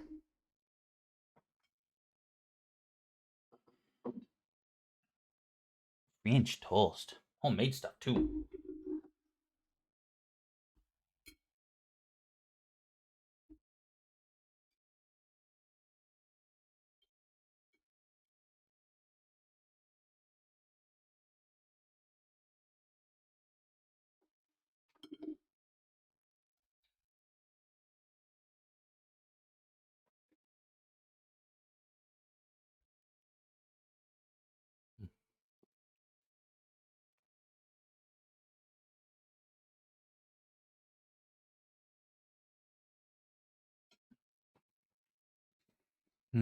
Good stuff. Alright, let's we got an ambush right about here. There we go.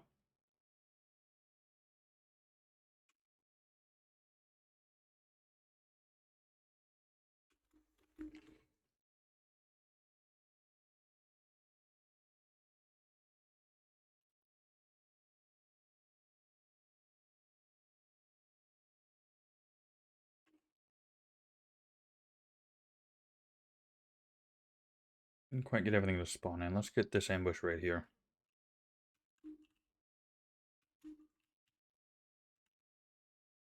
Come on, gather up.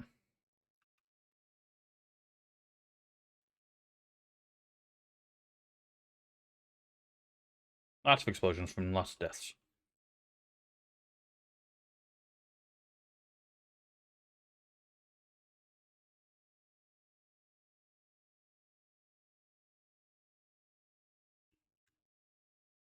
And ambush.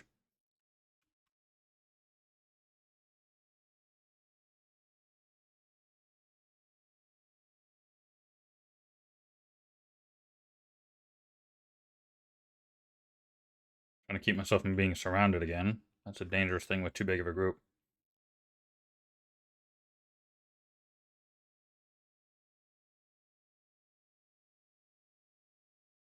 Yes, dear?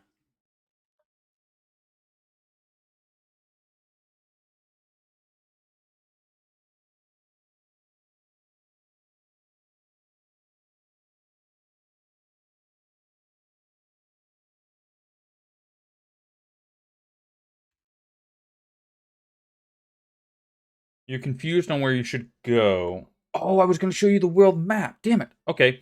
All right, so Hakar, where are you?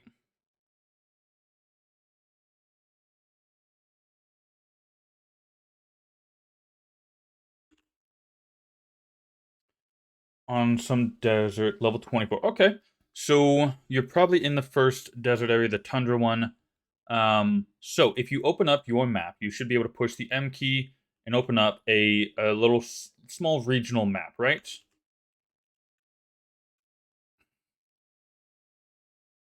Okay.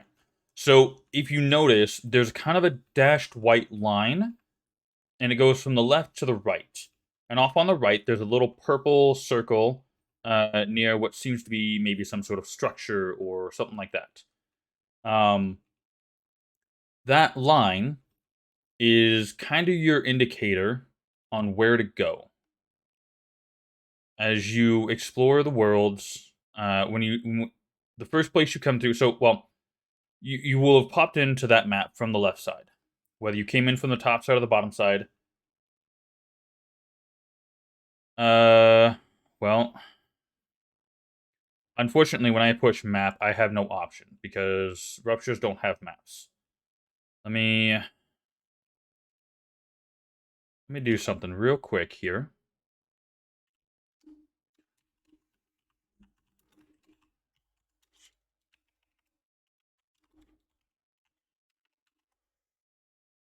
Hmm.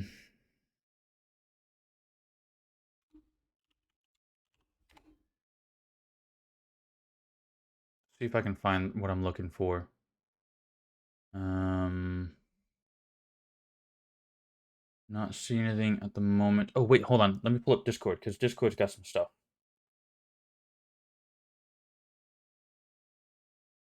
Just a moment.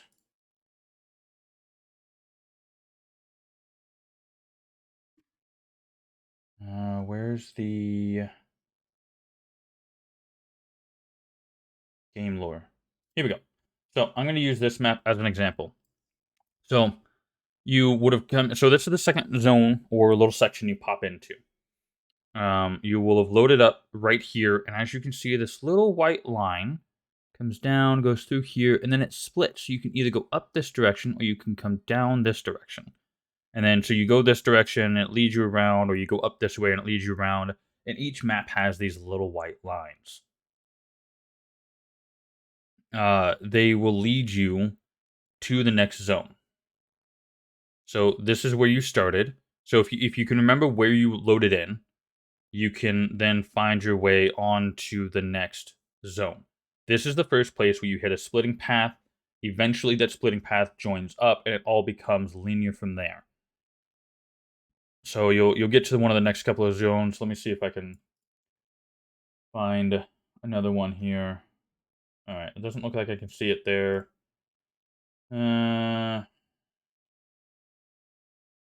All right, I'm not sure where to find any more of the maps.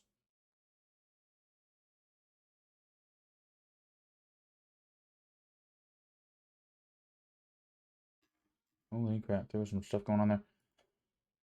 So, trying to find a better. See if there's an actual clip of them. Is this? No, that's not it. Where is one of those maps? I'm not seeing. Unfortunately, I mean, it's pulling a lot of other different games and things. It's not showing me any of the actual Dwarven Realm game maps. It's got a couple of screenshots of the game itself, but Shiggity, I think we're talking about the Tundra map. The one where you got the dragon boss next to the bridge on the right hand side. I believe that's the zone he's in. Or they are in, sorry.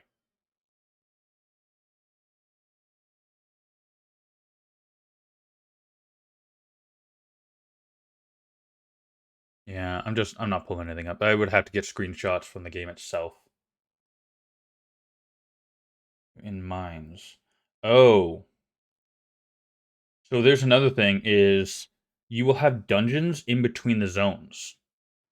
So there's a couple of them where you have to go through a dungeon to get to the next zone, or there's no map for the dungeon. You just have to go through it. A couple of them, it really is just a straight line from one end to the other. A couple of them are get bone keys. Told me more. Thank you for the follow. Nice name. Where do you get bone keys? Are you referring? No, don't do that. To So you use these bones to make the keys? Oh no. You're talking about the zone keys. Okay. So what you're referring to, if I'm thinking about this correctly, is you're asking because I don't have them in name right now. So each map zone. Yes, the starting zone. So without having a map up, it's hard. Actually, you know what? Let me real quick. Let me do this. I have something for this. So it's for last season.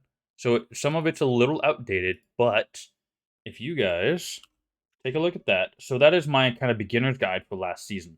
I have not made one for this season yet, as I haven't learned all of the mechanics. Like, for example, I know what these are for. I don't know what these are for. I don't know what the catacombs looks like. I don't know if there's any other gear beyond that. So I don't have a season 4 beginner's guide, but that one will help you with navigating all the zones, getting to the end, starting your ruptures, and finding the catacombs.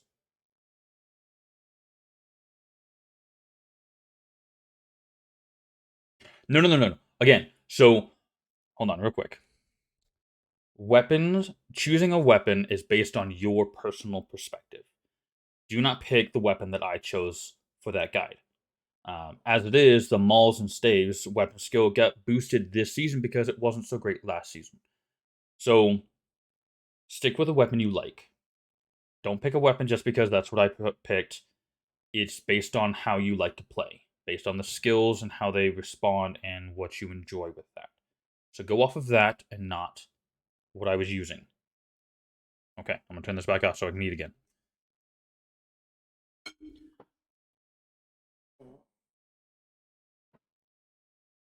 Hmm.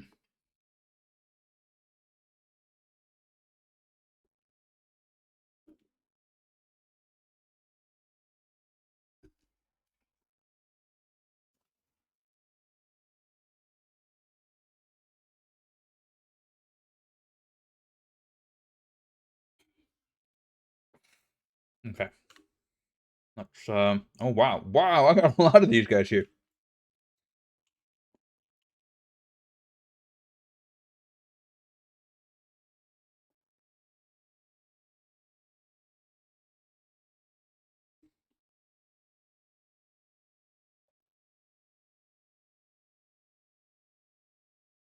All right, let's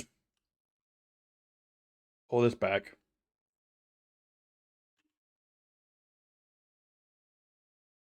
I think it just popped an ambush group because I was sitting here so long.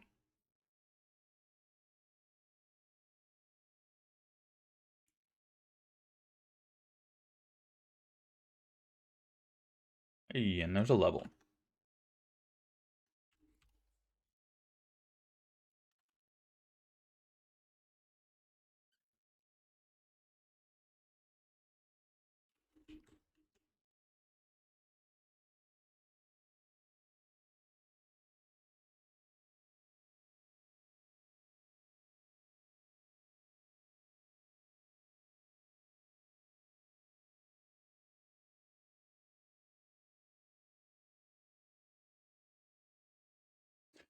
All right. Get back to our standard circular activity in this rupture. Um, I may go to 190. The experience here is pretty decent right now. So I may grind up to 190 and then pop out of this rupture. It depends upon if the lag continues to grow or whatever as the rupture goes on. I don't know if they've got that. Because last time I was in here yesterday, there was some kind of rough lag issues. So if they've got that fixed, I might just hang on here long enough for that.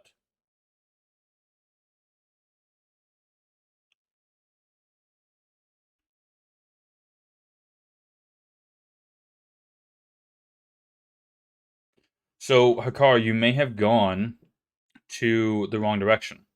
Or you may have not done quite enough in the zone you were in to progress your character far enough, or maybe you just need to use the research table. It's very possible you have the experience scrolls that you need to get you to the level that is suggested for them. And again, so really, those levels that you see are suggestions. You do not have to be that level. You could technically, once you get to level 5 and you get your mount skill and you mount up, you can literally run to the end of the game. There is nothing physically stopping you from going from the beginning to the end in a straight line. Now, of course, once you get to the end, that's a different story. Because then you have to deal with the fact that you're not high enough level to defeat any of the monsters in that zone to get you the gear needed to get you into the ruptures. Because rupture level 1 is much, much higher than the monster levels in the zone just before you get to your home base.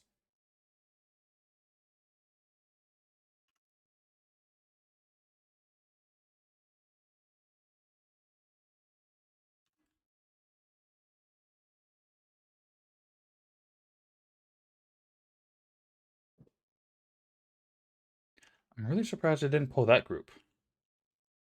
Probably because this other group in the middle is kind of MIA.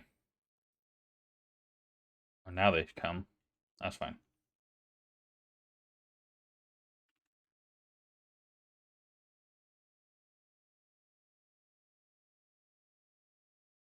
Hey, Professor, do you by chance have your ears on?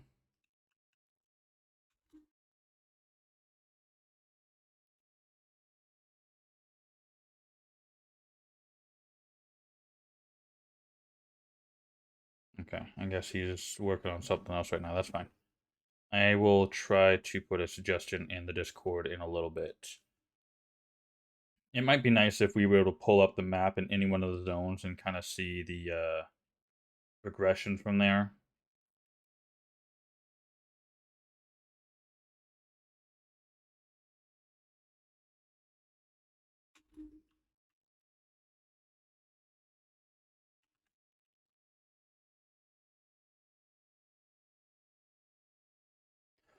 No. So there is so every zone that you come through has a little kind of central town. So on the skill tree here, if you get this one, Home Beacon, whatever zone you were in will teleport you to the kind of central hometown. In there will be a research table, and it will take all of your tomes, scrolls, and books and turn them into experience.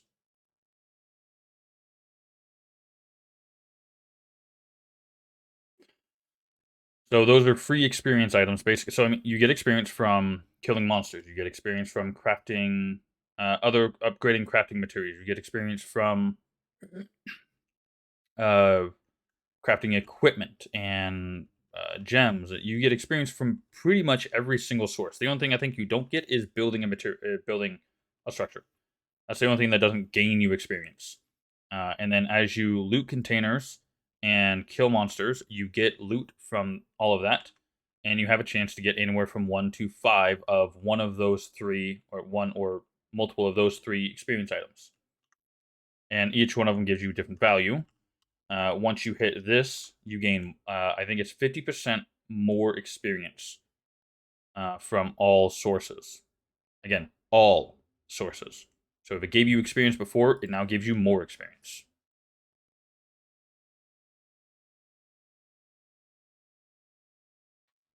I actually haven't even tested that this season. What I might do is use all of my experience items and then go buy one of each at a time and test out how much they give you.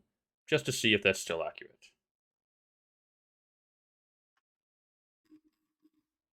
Break it all down. My points.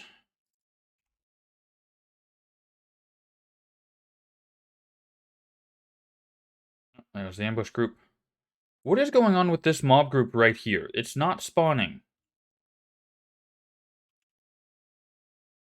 I need to keep a closer eye on that, I think. Oh, okay. I was saying, I'm about to die. But I hit some leeches and my health regen skill prot.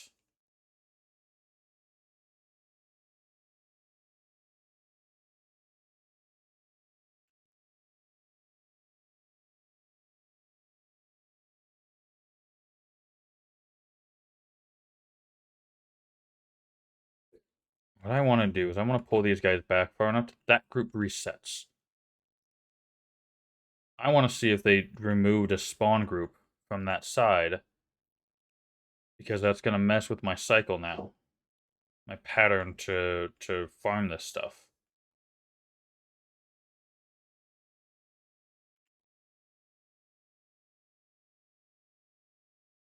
So they're all respawning, but this group right here isn't coming back.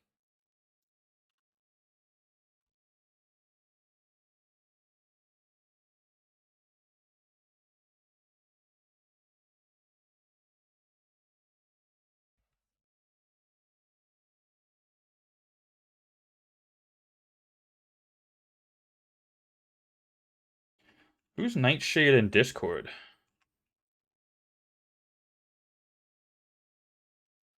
So, the energy consumption and regen is something that ends up becoming something. So, you won't be able to just spam it like what I do right now. Through my gear, I have gained energy regeneration. As I progress and I get more gems, I will gain more energy regeneration as well. Um, it's designed to the point where you have to learn how to manage your character and how to manage your energy based on the weapon you pick. The weapon gambler, I don't know. I haven't played with a weapon gambler in a couple of seasons. Primarily, I rely on acquiring yellow and or purple items throughout the zones. Also, if you come across a boss, so there are bosses very similar to the Rupture bosses. They have special health. They're larger monsters, etc. If you come across one of those in a zone that you're in, you can farm them because they have a chance to drop purple gear based on that zone. Each zone's got a little bit different. Like the last zone I know is Mire. You get Mire gear from the last area. You get Harmonian gear from one of them. I think it's the Snow Isle, Snow Place, Snow Mountains, whatever. You'll get that purple set from them. So if you want to, you can and use the little. Oh, wait, hold on. Give me a second here. They just popped it in the map. So here, so this is a Harmonian map. You have not quite gotten to this place yet, I believe. Hakar got a yellow from earlier. Took 15 buys. Wasn't any. They ended up nerfing the vendor buys because people were kind of exploiting it. You could buy for 224 coins or whatever. You could buy a low level piece of gear over and over and over and over and over, and you could get you would always get at least a blue. So you could buy it. You get blues and yellows, and sometimes you can get an orange. Wait, no, actually, I don't think you could. You can get blues and yellows, and you sell it all back to the vendor and you get a lot of extra money from it. You could just do it for a couple of hours and just net gain. It would take a while, but you could do it. So they kind of reduce the amount of chances of higher level gear from the weapon gamblers. But so I'm going to use this as an example. So you've got this trail right here, and it kind of comes down, and it brings you up and around and over, and then it pops you down here. So this is actually your next place, and you'll have to go underwater. And I go over this a little bit more in that little beginner's guide that I've got. But each zone, besides the dungeons don't have maps, but each zone has a line, and it guides you to your next place. Frankly, you could just go zoop, all the way down here. And actually, if you pop in, you load in here out of this dungeon, you can literally click this purple ball right here and jump into the water and go to the next zone. You don't have to do anything else here. When you do get to it, if you notice down here, there's a strange object. It looks nothing like anything else you've seen, and it will look like nothing else you have ever seen anywhere except for one other place in your home fort. And I'll let you connect those dots. So, also, I have a message here. Hold on a second here. Accept. All right. So, this here. This is all right. So, Hakar, this is the map or zone you were in, right? Yeah. Okay. So, as you can see, you got a white line that comes up here, joins in here. You got a white line that comes in, joins in here, and one that goes all the way over here. So this is your goal for the next place. That will lead you into a dungeon. That will then pop you out to, I believe it's the Massidian Firelands. I believe that's what it's called. That's your next place. Yes. So, um, this portal right here, you could literally click this. There's a boss right at the bottom of the steps, right next to it. You can fight the boss, defeat it, and all of its monsters. Click this, teleport, refight it. Every time you teleport or reload the screen, it resets it. Now, over here is your kind of home base for the zone. So if you use that B skill, it'll teleport you here. And you've got crafting tables, you got a research table, you got vendors, all the stuff you need for the basic stuff. Each zone is organized a little bit differently, but it all has the same base objects to interact with.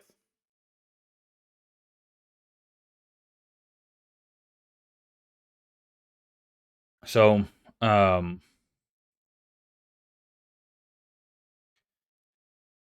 the other map that I'd shown you kind of split off. One of those paths eventually leads you here. The other path brings you around and leads you here. So they kind of both conjoin, and then it becomes linear from this map on.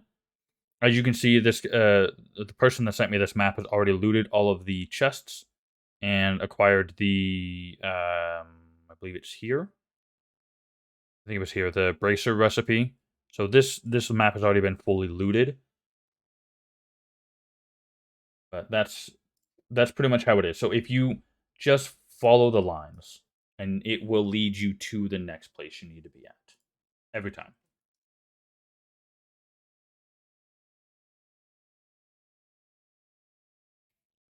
All right, give me a second here.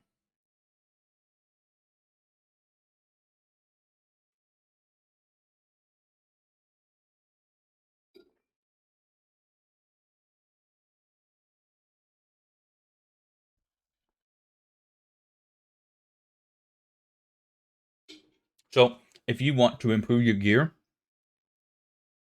before you move on to the next zone, let's say you're a little lower level, so it's suggested level 35. Let's say you're level 28 or 30. You can farm that boss, get some purple gear from it, and in theory, the purple gear will be better than what you currently got on, and it will help you be ready for the next dungeon, proceeding to the next zone. I will give you a little tip though. So for that dungeon you're going into, make sure you explore it. There is something in there. There is a piece of gear that you'll be introduced to that you will need. Make sure you explore that map. Okay.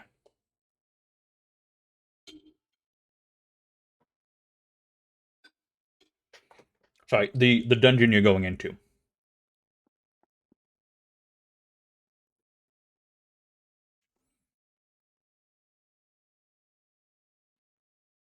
Yes. Actually, so sorry. There's three things. There are three pieces of gears. Hold on. Can I do this? Can I get away with this right here? Maybe. Yes. So you will acquire a ring, a necklace, and you'll figure out what to do with this thing right here in that dungeon. So past that boss that I was just talking about, you can reload and kill, reload and kill. Just past him, that dungeon will teach you what about those items a little bit. So up to this point, you have not acquired any of those things because It's just introduced you to the basic armor pieces here and maybe a relic. Maybe actually that might come later. So none of these you have acquired up to the point you are at on the map.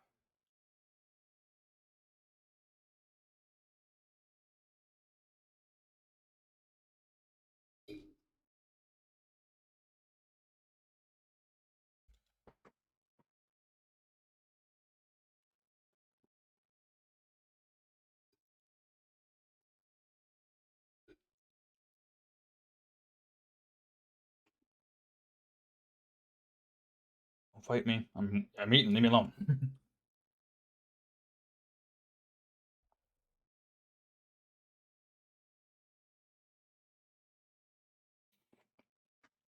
Very nice. So if you continue to farm that boss, you could very possibly get that same weapon with slightly higher damage. So it's up to you how long you want to spend beating that boss.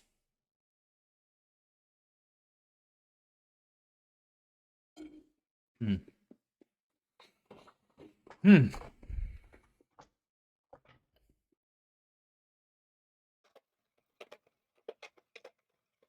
Alrighty. That was good food. Sorry about that wait. Um, Balancing eating and playing is not my strong suit.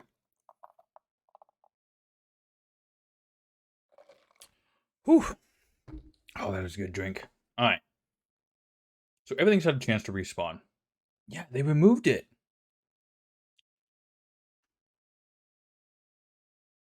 I think they moved it. So this group, I think, was right here. I think they moved that group. So, right, being squishy and dying on a few hits is part of the mechanics of the game. I mean, that's intentional. So you have to learn to manage your health, manage your energy. Closest thing I could think of is a Souls like. You know, dodge the boss's attacks, heal up when you need to, keep an eye on your energy. Make sure you don't drain yourself and make it impossible to dodge. Learn how you need to attack. Do you need to like? You know, I'll show you with this here. So normally I face tank this, but you can absolutely. So I'm facing away from them. My skills and my weapon is doing the damage to them, and they're not getting much of a chance to hit me. So this is a technique that you will need to use, whether you pick spear or axe, well, two hand, or one of the other ones. Even the one-handed skills can do this. So it's a matter of figuring out how best to interact with the enemies, using what you've got for resources and damage and health and all that. Oh, let me finish up this mob real quick, and I will. For your stats, my suggestion: endurance, luck, agility. Don't put any points into it. Don't try and balance out your skills. Don't try and make it even and nice. Stack stamina. Maybe a little bit of strength if you want to, but stamina will absolutely be 100% your best friend. So most of my points are in stamina. Somebody's character's name is Oops. That's hilarious. That's awesome.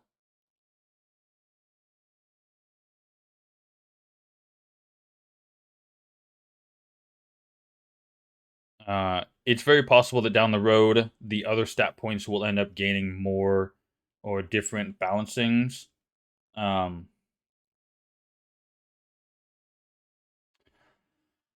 for your skill tree, that's kind of up to you. So you can obviously go into any skill tree pretty much at any point in time.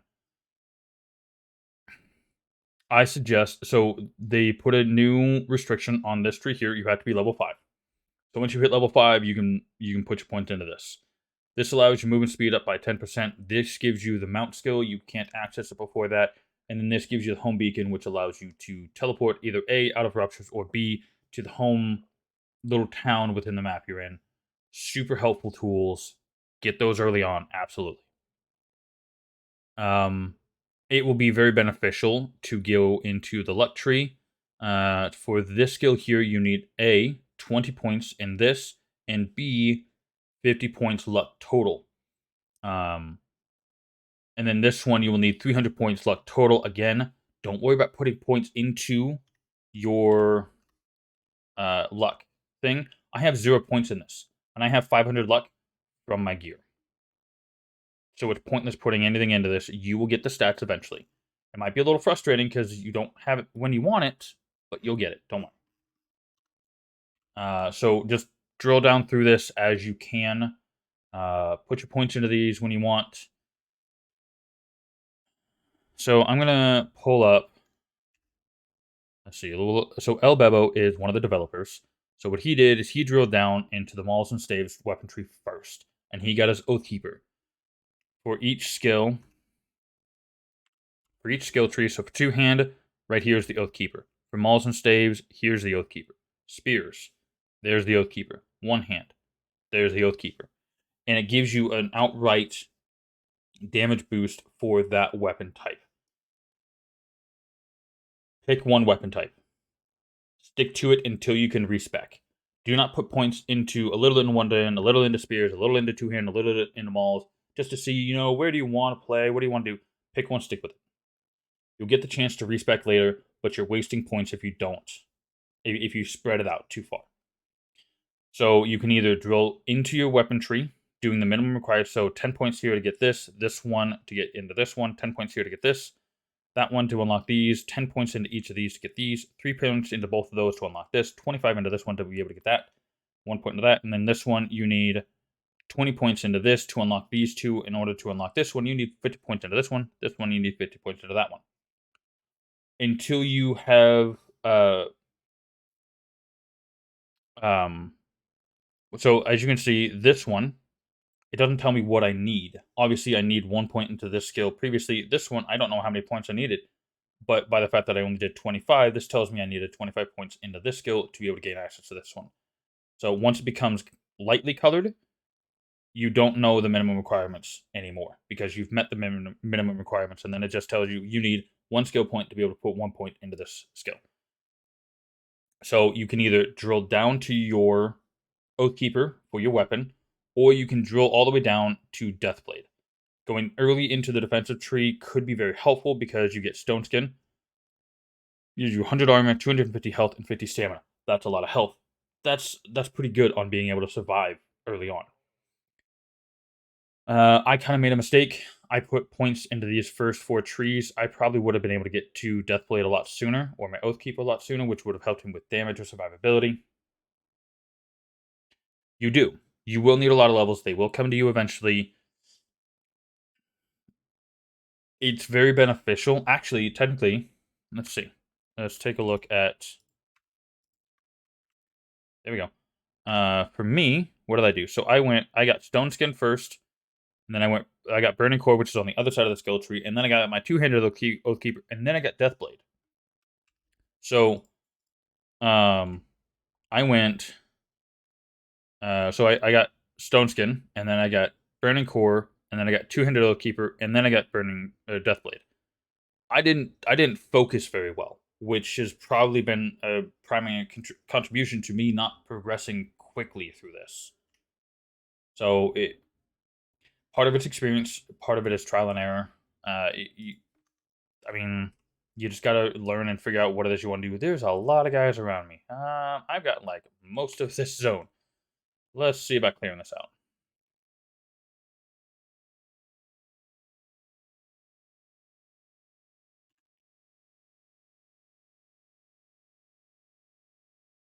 I'm going to kind of whirlwind into this pillar so I don't move around a whole bunch, but I'm still going to hit all the enemies.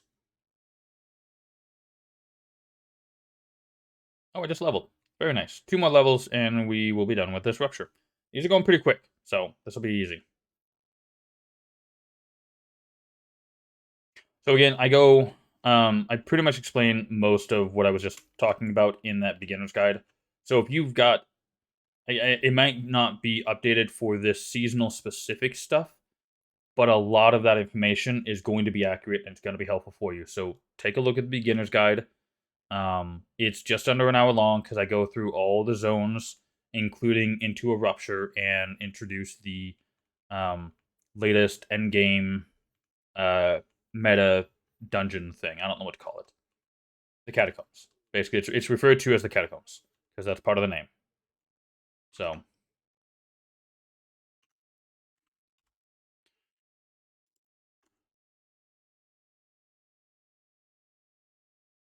no, do not. So, you'll notice actually something that's new this season is they have little hint tip things on the loading screens. And that'll help you kind of discern the difference of the two loading screens between the first one of unloading the zone you're in and the second one of loading the zone you're going to. Because it'll give you a different tip on each loading screen. They have a little tip in there saying, "Do not sell or discard your purple stuff. Hold on to it." And I promise you, you will need it later. If you need money, sell your random craftings or your old potions. Sell the keys from the previous zones you've been in. Each zone has their own set. Oh, no, correction. A couple of zones share a key, but once you've looted a zone, and you go to the next zone and verify you don't need that key anymore, sell the keys. The keys are actually worth a decent little bit of money. It helps early on.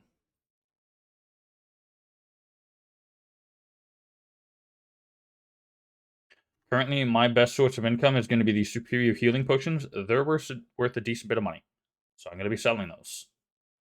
I don't need them because I have the higher level up from that, so I don't need them. They're just taking up space. I mean, it's going to always consume a spot because I'm always going to be getting them.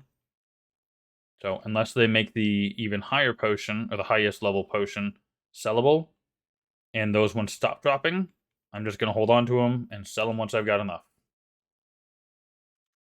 Go ahead and disassemble real quick. Most of the stuff I got is not going to be... most of the items I'm getting are not going to be worth. At this point, I need purples. Jeez. A couple of those monsters freaking tagged me good. So every now and then an orange might be a little bit better, but I'm not going to look at the blues or yellows at this point. I'm just going to break it all down for resources. And that's half the goal of running these ruptures. Half the goal is to farm the monsters for experience. Half the goal is to farm them for crafting materials farm them for gear that turns into these materials that you then turn into keys. So.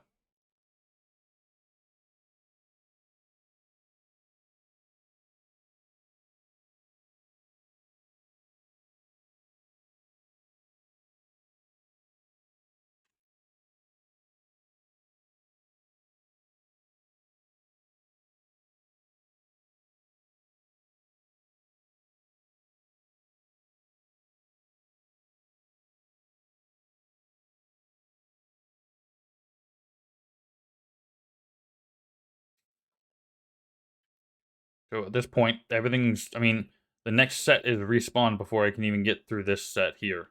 So everything's about where it needs to be for the cycle on this. Oh, and they've all started coming over. So I'm going to back this up, and I only want the groups that I want. I'm going to make the rest of them reset to their position. I don't want all of them at once.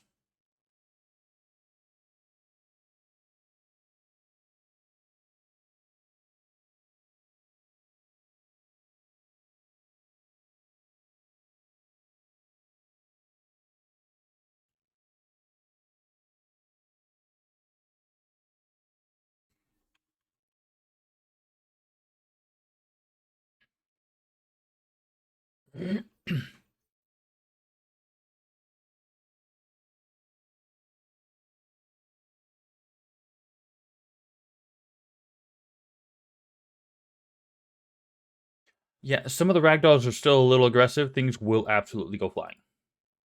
And it's hilarious.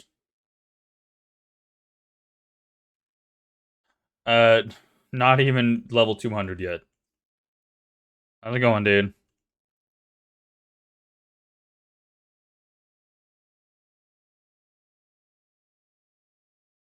Hell, highest level is currently just over 400 right now. Yes. So there is the gem anvil. And for early on, you can absolutely craft damage and armor gems. I personally would not suggest crafting stamina or agility or any of the other ones. I would just stick to the damage and armor ones. Those will help you out a little bit early on. I'm assuming you found that in that dungeon I was talking about.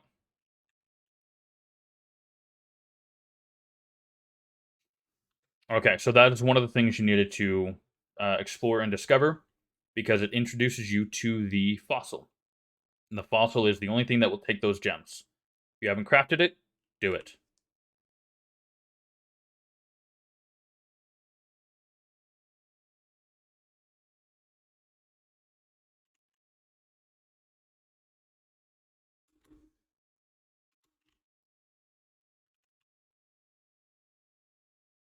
So, Hakar, if you don't have the fossil, you won't be able to use those gems.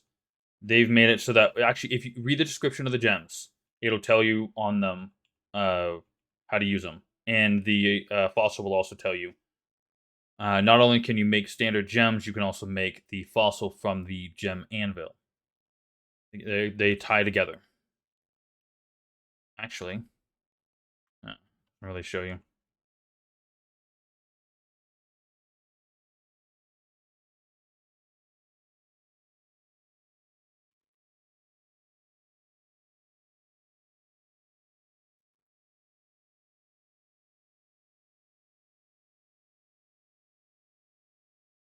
Ambush. There we go. Not a whole lot for this group, but that's okay. Ambushes are always, in my opinion, ambushes are generally speaking really worth going for. They're usually bigger than one normal group. Come on, there we go. Yep, no hands just reached level 401.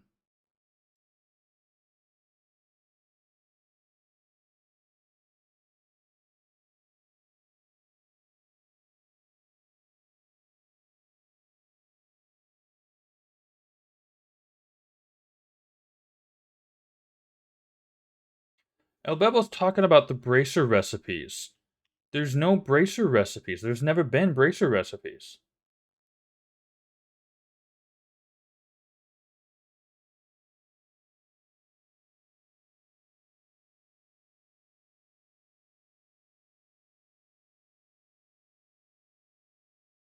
El Bebo, like, he knows this. Unless if he's trying to lead people on. He's trying to fish for... Maybe he's trying to get people to say something. Oh, my bag. Oh, hey, there we go. 211 out of 216. I got a bunch of stuff. None of it's... Yeah. I was looking for the purples mostly. So. Oh, right. We got points.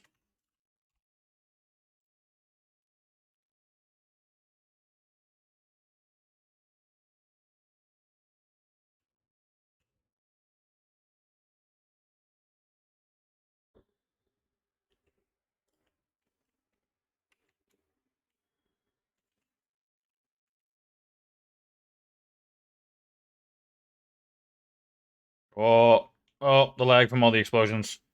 Too many deaths at once. Now I got another purple piece of something. Can't tell what it is right now, though.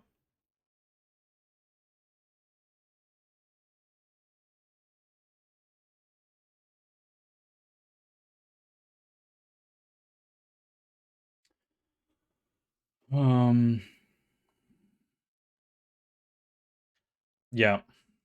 I saw your post about the catacomb glitches you experienced.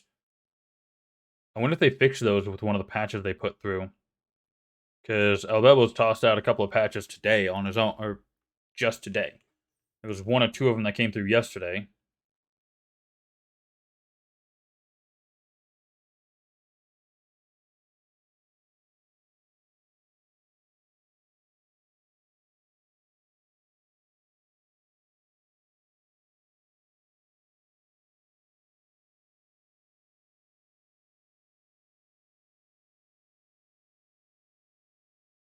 Oh, hey, and we're almost 190, so we're just about done with this rupture. Going pretty quick. I'm liking this right now.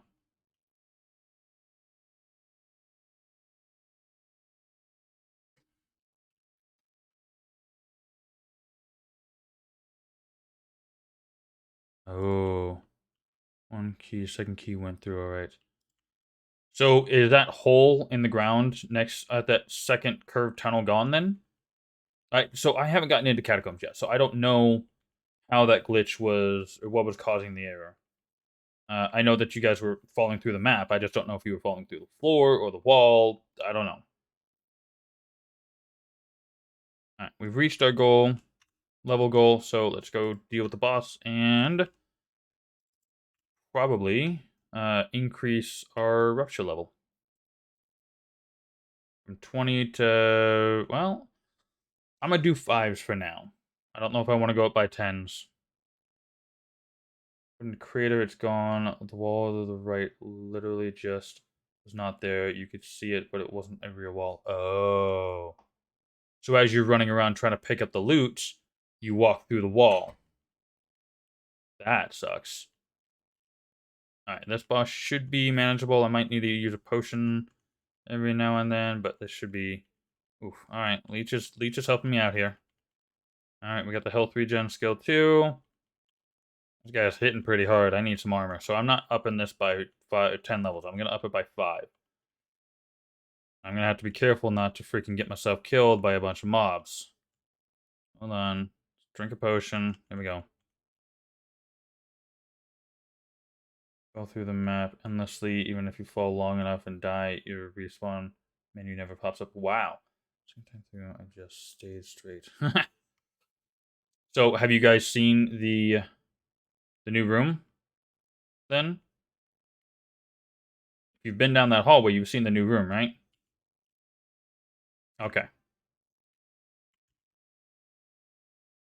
So, without knowing about it beforehand, does it look obvious or apparent?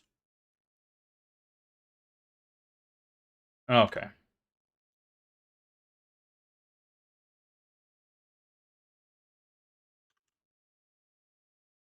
All right, we're done here. Hmm. Oh. Oh, and right back into my gem crafting, or sorry, experience crafting, which I need to add more to. Oh, I'm actually looking forward to this. So I'm gonna get rid of these.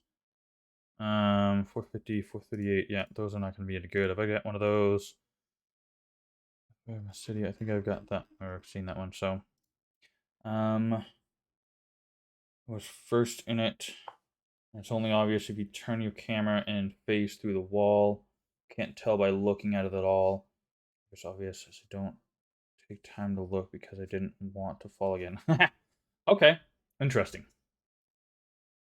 I wonder if they should slightly alter the color of it to make it a little bit more apparent or something.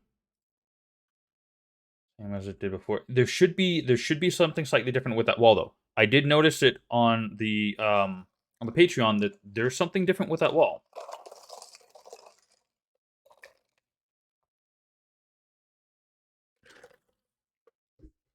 So you just gotta look at it. So much left to be made.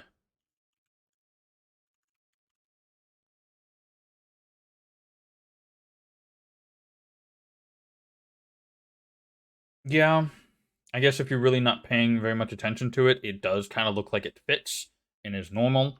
So I get that. All right, let's. Oh wait, hold on. So let's check here. What have we got? The duelist boots, berserker boots. All right, so I do not have these yet. I learned it. It's now down there. Duelist boots. Cool. Um, did not mention it before we started season. I doubt it would have noticed. Oh, if he had not mentioned it, interesting. I don't know if I would have noticed it either, frankly. Um, I need to upgrade more of these, so I'm gonna do that.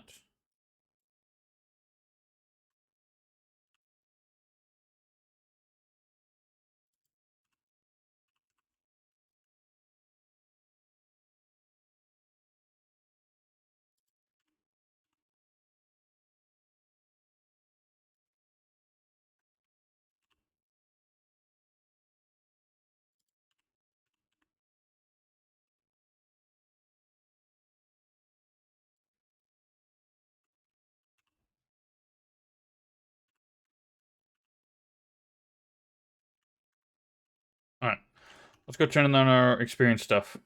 I don't have everything, but that's fine. Okay, so got 4,000 and 3,000. I'm guessing I'm gonna be 206. 220. Wow. All right. All right. I will take that. We gained 30 levels from that. All right. I need 75 points in this.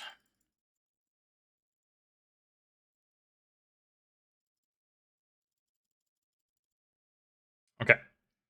Now, I think what I'm going to do is I'm going to flush out these.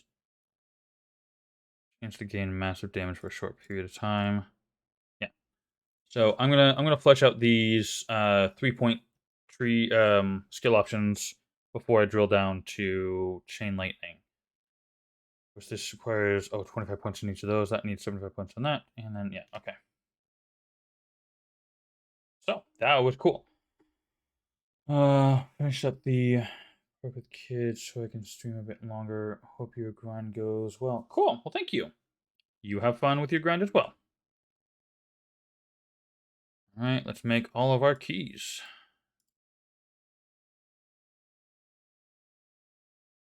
20, mid-20s to 30s. Ooh. Just about uh sorry, almost 3/4 of the way there. Almost. Still not enough. Um so hold on. What am I looking for here? Hakar. So once you get to the home base, home fort, you'll notice there's a new anvil. There's a new advanced gem anvil. And you can make large stones with those. Oh, now I know why. So I didn't notice this before. So last season, these large gem anvils were 200,000 metal flint, and they gave you 510 damage. Now they're 20,000, so it's a tenth of that, which means it's now a tenth of the damage. If I had paid attention earlier, I would have noticed, and that makes perfect sense. There's nothing wrong with these. They just scaled down the requirement to make them to a tenth of what they were before. Because you need 200 for this. That gives you 0.5. Oh, technically 0.51. And then you need 100 times that to get this, but it also gives you 100 times the stats. So eventually, once you get into the higher level ruptures and you're sitting there, you're farming things, you'll spend an hour or two in one rupture just doing your route and defeating enemies and getting ores along the way while you can. You'll collect a lot of ore, both metal flint and dwarven stone. Uh, you'll get it. At a certain point, there is an armor cap. Do they give you no? So they don't show you the percentage that your armor currently does. If it's the same as last season, your armor will hard cap at 75%. It will reduce the damage received by 75%, and that's it. So you can keep stacking armor and armor and armor, and you're not going to actually gain any more damage reduction. Unfortunately, they haven't implemented a. Well, actually, it could have been one of the two patches that has come through since I started playing, so that could be a thing. I don't know yet.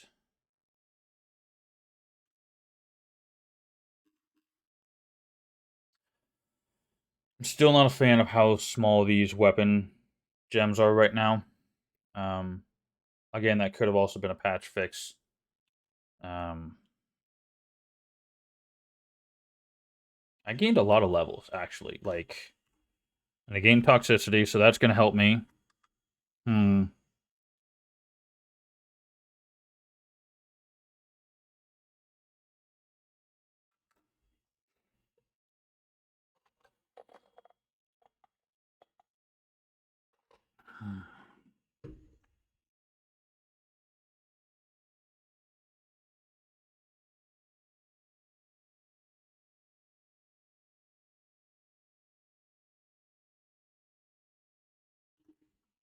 Let's try. I'm debating on if I want to do one more rupture real quick. We can do. Let's do a desolated map because that's what we have a little bit less of. So I did a 20. Let's try a 25. I got some more stuff. I don't want to get in one over my head, so I'm trying to take it a little slowly at first. Hey, and we got one of the ones I'm a little bit more command of. Hold on, we get a recipe here, and we got Zelka mages. Oh wait, no, Skylords. Lich Lord. Sorry, same thing. Skylord, Lich Lord, same spell, same annoyance. Oh, got me.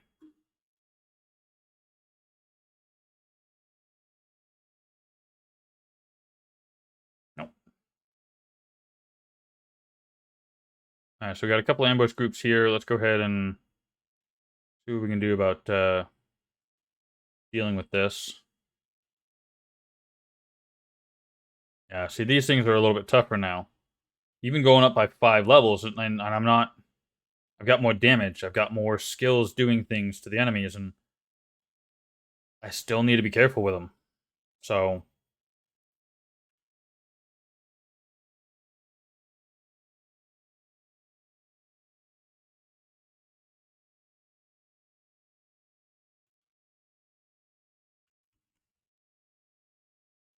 we got ourselves a new ring recipe here.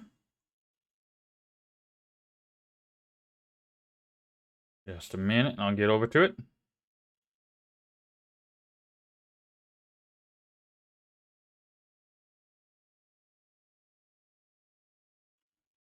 Should be right there. Yep, there it is.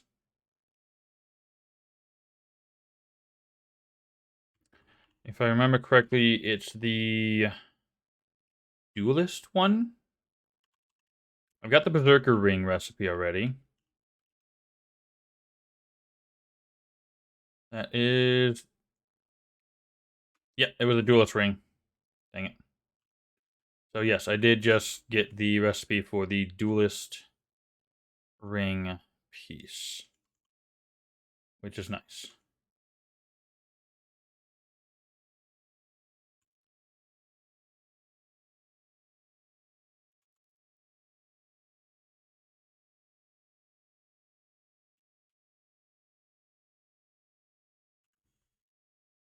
Oh, right. So I was it 17, 18, something like that. Now I'm at 15. 2 more levels, and I'll go up a spot. How does somebody get to level 222 in Rupture 10 with just Stone Skin? How? Something tells me that's not updated.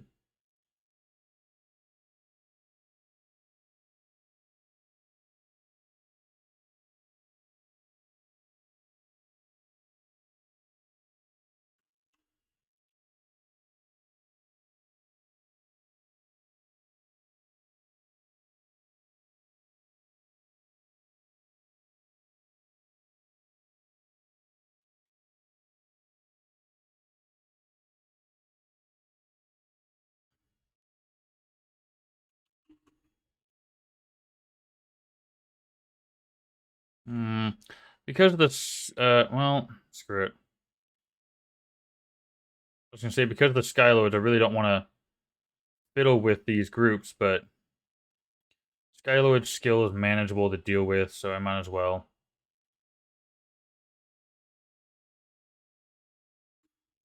Okay, and that hurt a bit.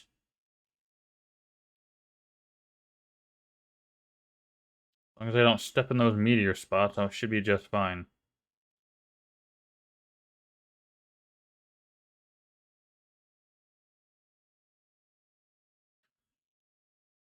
One cold one after this. I don't know what I should do. Explore. On all of the maps, for your first playthrough, I absolutely recommend exploring. Go to the spots with the purple chests, or well, the chest icons.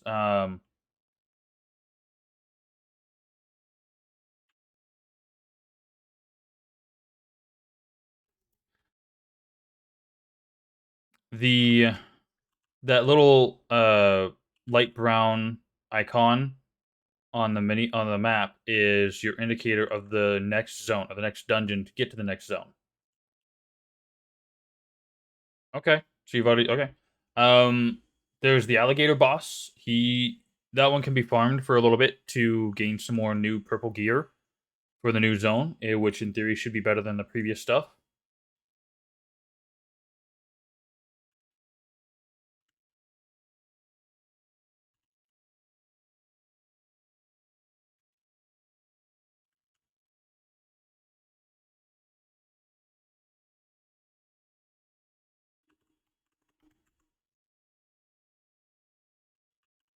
If you feel like you've got the gear and the levels to move on, do just that. Move on to the next zone, or go through the dungeon and see if you can handle it. You just gotta play and figure out where you're at on it.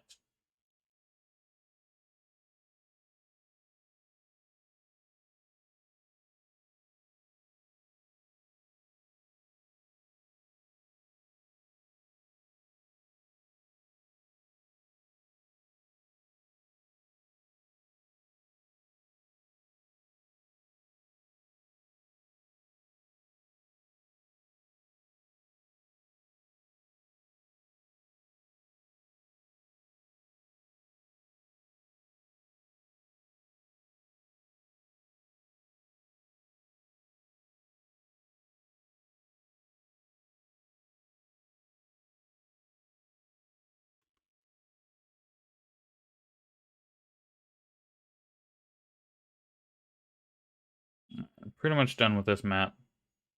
Um, Not a fan of the Sky Mages, and it is a little bit too. It's taking too long to kill everything, so I think I'm gonna drop it back down.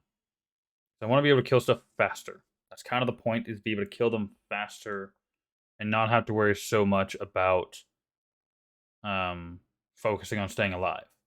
Because I had to very much focus on my health and be careful on how I pull enemies, how I deal with enemy groups. I need to not be doing that right now.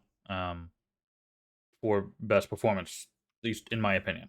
I don't know. Everybody's got a slightly different way of running ruptures and such. So, oh, this is my first time in this rupture, so there's a purple chest. The chest at the end of the ruptures will only appear once for, I believe, 4 of the specific ruptures. Not every single one of them will have it, and again, it's only one time. Here's boss you could farm. So there's a handful of bosses in that one. That's the one that's got the lava pool in the center of the map, right?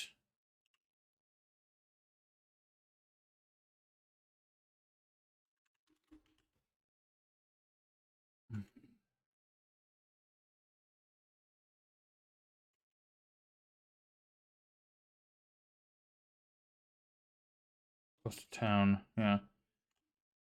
How can I teleport place to place? I don't see any portals like your YouTube video. Um, so on, give me just a moment here. Let me pull this up. Yeah, I'm just going to use this zone for an example. So these things right here, these little blue and purple circles, those are local teleport spots. Until you get to your home fort at the end of the game, correction, till you get to the home town of the last map zone, you will not gain access to the world teleport portal. But these are zone specific teleport locations.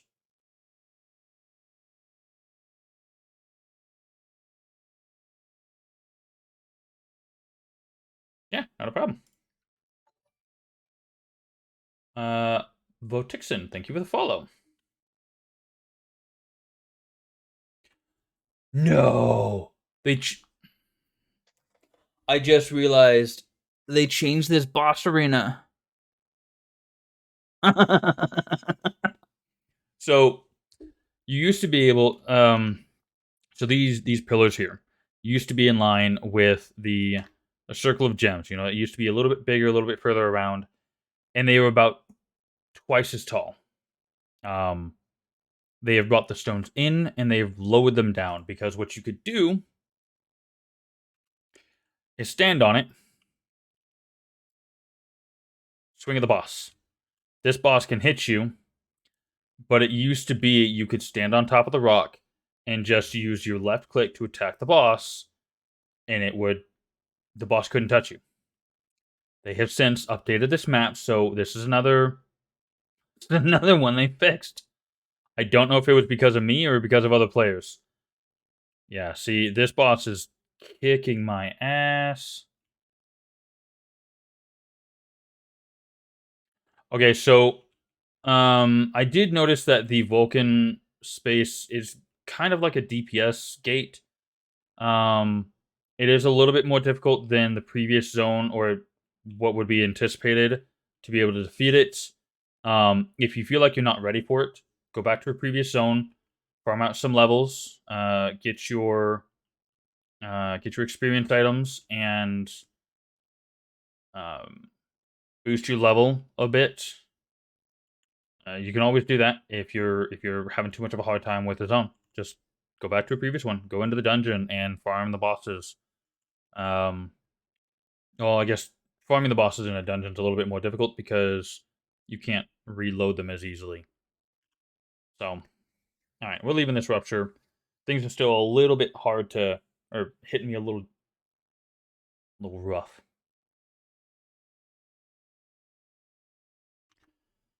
All right, let's clean up the inventory. I didn't get anything special. Hold on a second. How come I don't have any bones? I should have gotten bones from that. That's weird. Same, stuck at Volcano Place, and I'm only level 46. Okay, right. So, I meant to look at this earlier. So, this portal here, this travel portal is only available at this Millennium Enor place, the Mire, basically. You have to go through the Sky Temple to get to it. So, you guys are in this zone here. Let me go to the Mysidian Firelands. There we go. So this is the zone you're in. This is the home. Actually, no, sorry. This is the home portal area. Whatever. The only way to get in here if you're out here, whatever you want to get to it, you have to hit the B skill, and it'll teleport you in here. Because there is a little portal underneath all these icons. You can't click it right now. So for this place, there is a boss here, kind of in the middle. It's not marked by anything. It's a summoner. So it has a melee right hit and then a kind of frost blast left hand skill. Then down here is a cave full of. Hold on.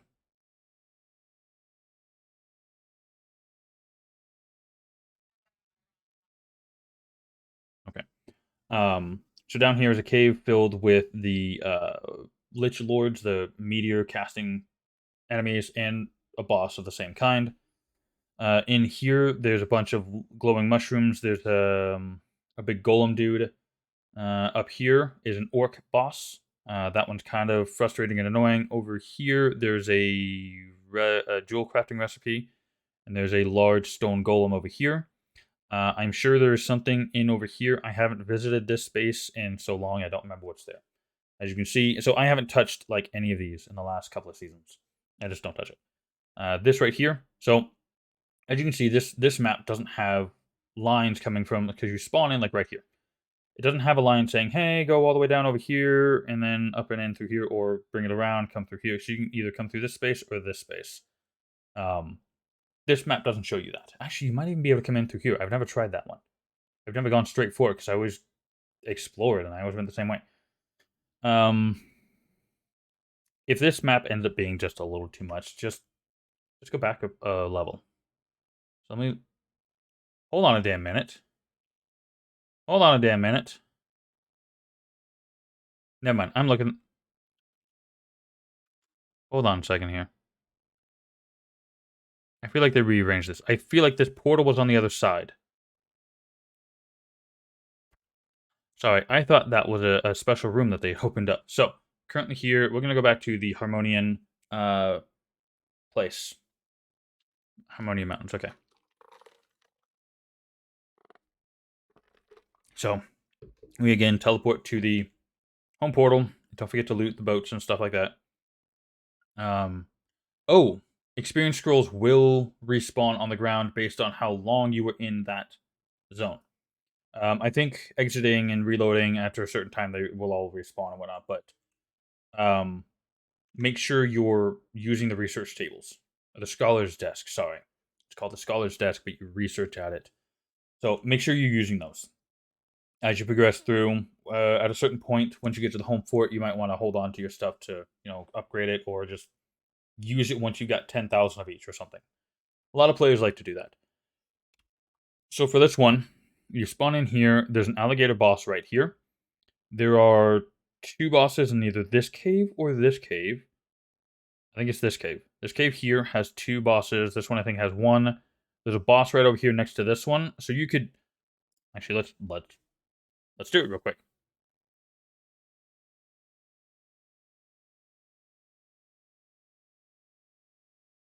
So you spawn in and there's a boss right there. Kind of like the dragon one from the other zone. Pop in, come down. For me, I'm gonna swing once and he's done. And I got a Harmonian Spear and a chest piece. So I got two purple pieces. So if I was a spear wielder, this could possibly be good. This could very possibly be better than any other piece of purple gear. So, alright, I didn't get any unnecessary items. I can deal with those. And then if I want to, I can just click this, reload, and we'll have another boss.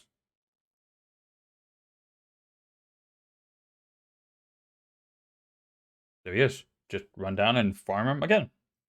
So you can do that with, actually so there is a boss over here. Because there's a chest, there's a boss sitting next to it. So you could pop in here, farm that boss. You could pop here, farm this boss. There's a boss down in here. I think there's one up here as well. I know there's one up here. Probably one up here. So it really just depends upon where you want to do it. These caves have pretty good density of monsters, so if you want to go to the cave and farm monsters, you can absolutely do that. Oh, so Votixen, even for this zone, so you were struggling with the Firelands. You know what? So I could hit this and teleport back to this home place, but I'm going to show you. I'm going to hit B, and I'm going to go back there. Oh, okay, in the volcanoes, yeah. It definitely took me a little bit. I feel like the volcano one is a little bit harder scaled. So you very much your next level up, you need to get this skill right over here. It's super helpful, super important. When you get into a rupture, you may need it. So there's only two ways to leave it. Well, technically three. First way, the normal way, is to defeat the boss and use the portal at the end. Second way is if you find out you can't push through it, you can't defeat the mobs, you hit the B skill. You'll teleport back to your home fort. Or if you exit out to menu, when you load back onto your player, it'll kick you out of the rupture.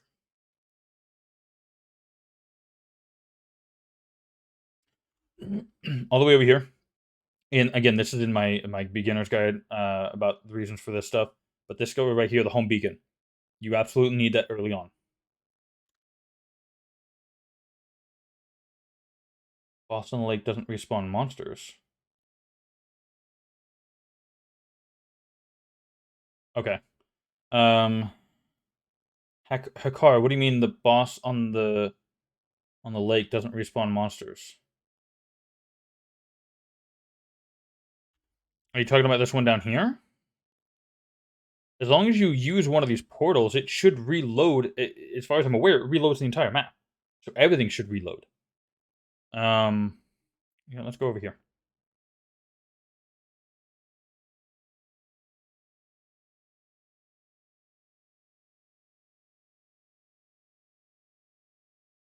So the cave in question is right here, right? Yes. So real quick, so monsters usually take about a minute. Okay, so we got a boss right at the entrance of this cave. All right, so there's nothing really in here. Um, monsters only and on desert before accessories amulet stone is respawn.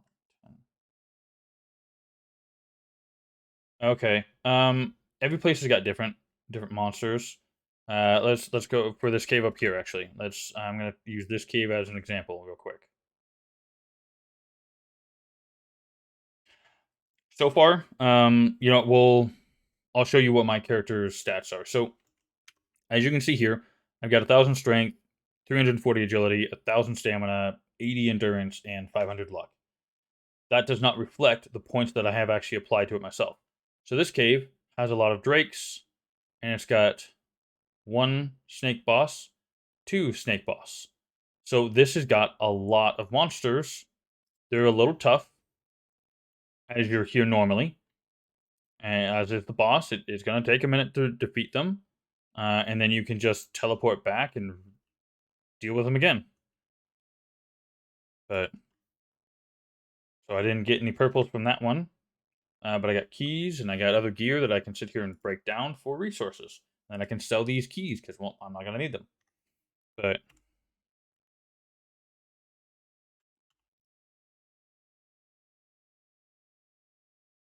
so I'm going to head back to the home fort real quick, and then I'm going to log out. And I'm going to show you what stat points that I have actually put points into, because on your character, well, I guess for now, the character selection screen, it shows you the points you've actually applied on your level ups. So back here, I'm going to go to the main menu and show you my character.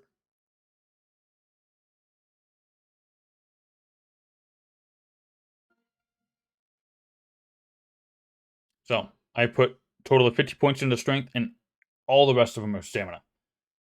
That has been the meta for the last 2 seasons. I don't know how much it's going to be effective in this season, but it's still effective. It is still helpful and a good idea.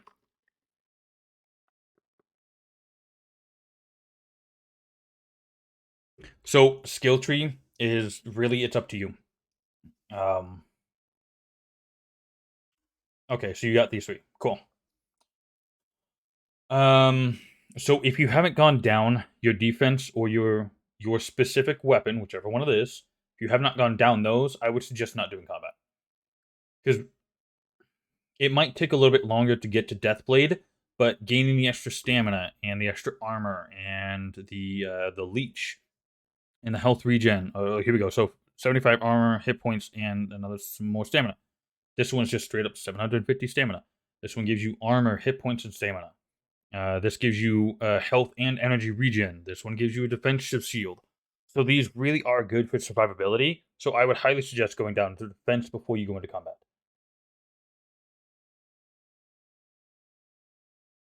Okay, well,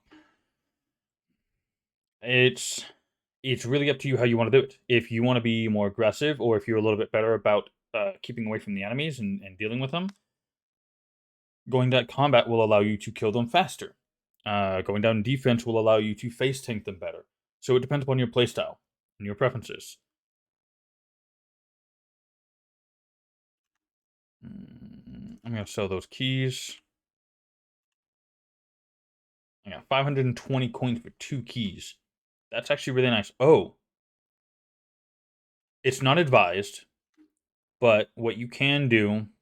So I'm gonna take this right here, this green orb. Hold on.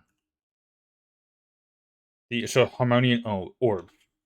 So if you come into the Harmonia Mountains and you farm out the Harmonian orbs, you can go to those crafting obelisks. They look like a key on the map. You can go to those and you can craft keys using those zone resources. You can use these to craft keys for the specific zone. It's, I think, 200 per key. And then if you need to, you can sell those for gold. I do not recommend this, though, because you will need these resources for endgame stuff.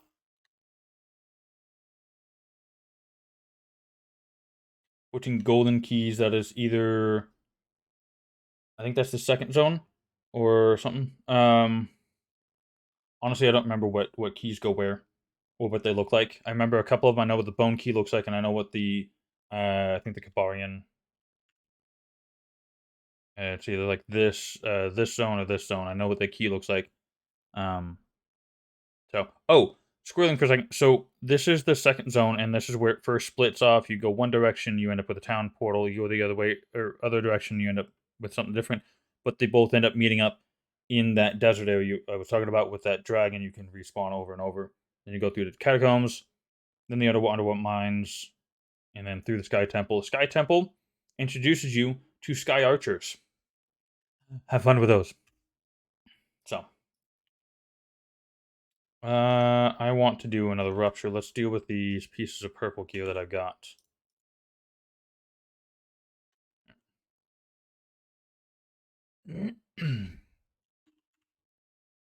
You are more than welcome. I'm happy to help. Yeah, let's just keep doing Kabarian. And I'm gonna do what was it? I was doing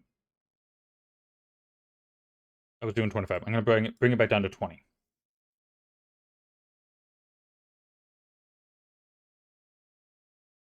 And we got a good map. Okay, so we got two different golems there, wood and stone, and then we got a imp. And oh, we got a purple slime. And we got dogs. Cool. We got good melee classes for this one. We don't have annoying ones, we don't have unmanageable ones. And they're not gonna just freaking trounce me either, so this will be a good place to do some leveling. And well, resource grinding. Nightfall hammer. Hold on, I saw a purple piece of gear drop from that thing, and I just leveled. What did I get? Yeah, Nightfall hammer. Whoa, and this one's a little. Wow, almost 700 damage. That's a new cap. That's new. So far, the maximum amount of damage that any weapon has had has been that I've ever seen is 660. So the fact that something has more than 660 damage is new.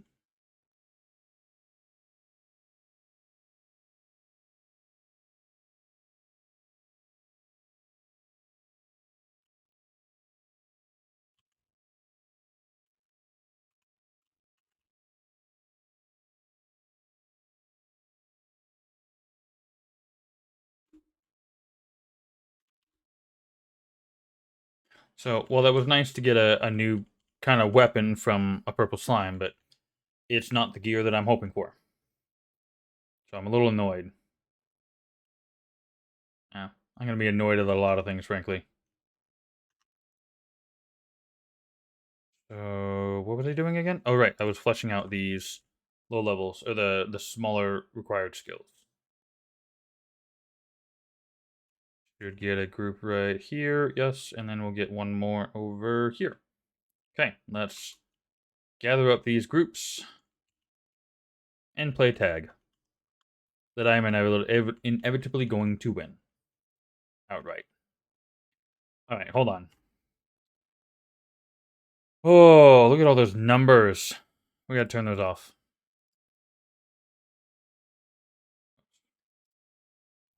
Hopefully that'll help with the lag a little bit. When there ends up being too many numbers, all of the calculations that the game has to do ends up kind of causing lag. So I, at a certain point, end up turning them off. So I just decided to turn them off. And now there's another purple slime over there. I see it. I'm not going for it just yet. It's not going anywhere. I want to finish exploring this island. Hold on to the purple gear. Believe me, you will need it. Um, actually, you know what? If what you want to do, you can literally just beeline it for the home fort. Don't fight anything. Don't go after bosses. Don't go after anything else. Go to the home fort. Um, get your world teleport and take care of the excess gear you have in your equipment or in your bag. Top 3 normal, top 3 hardcore will get an epic war stallion mount.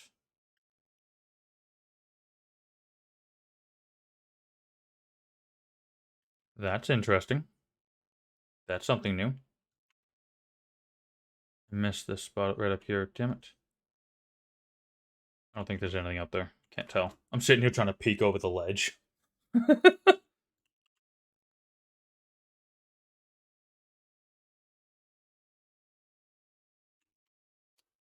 Saw that coming. I think I just got tilted. Dink. Okay.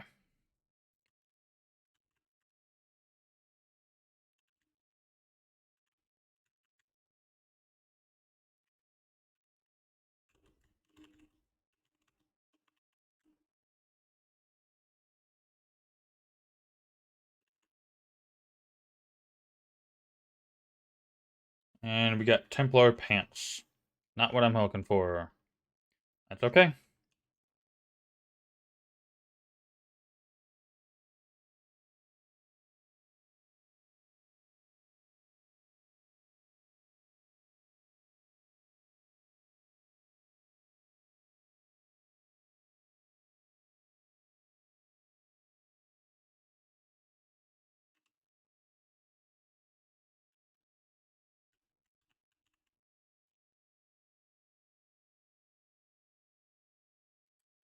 Alright, let's go look for more slimes or shadow beasts. Yeah, the screen was still tilted. Alright, I might actually have to go download the update that they've got, because even this mount, I'm getting the camera tilt on.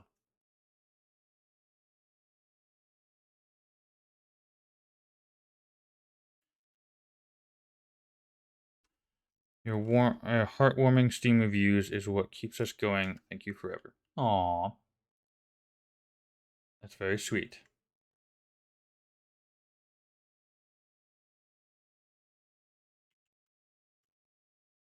Yeah, alright, we'll go ahead and we'll deal with this. There's a lot of enemies coming in, so decent little grouping.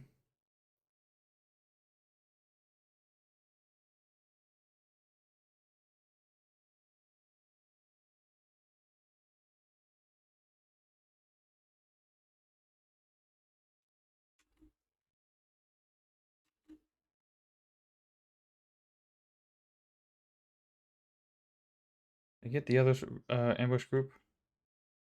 I think I did, okay.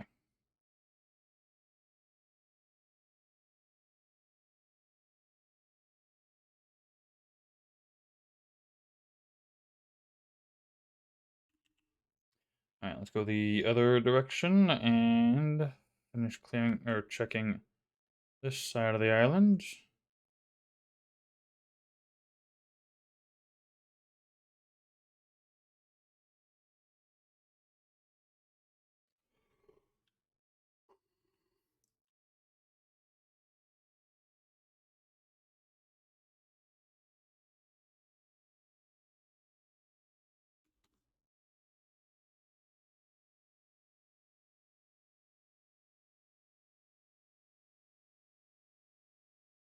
Alrighty, doesn't look like we're getting any more slimes for this rupture, which is okay. We got two of them. They were both purple. I'm okay with that.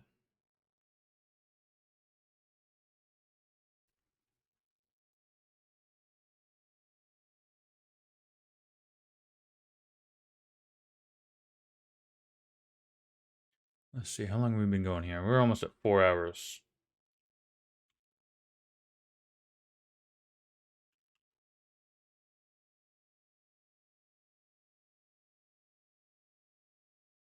My inventory's almost full.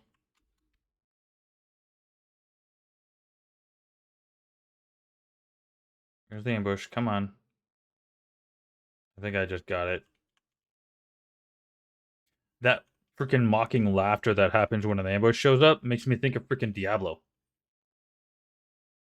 Makes me want to go back to playing Diablo 1 again. You got a full inventory. Clean it out.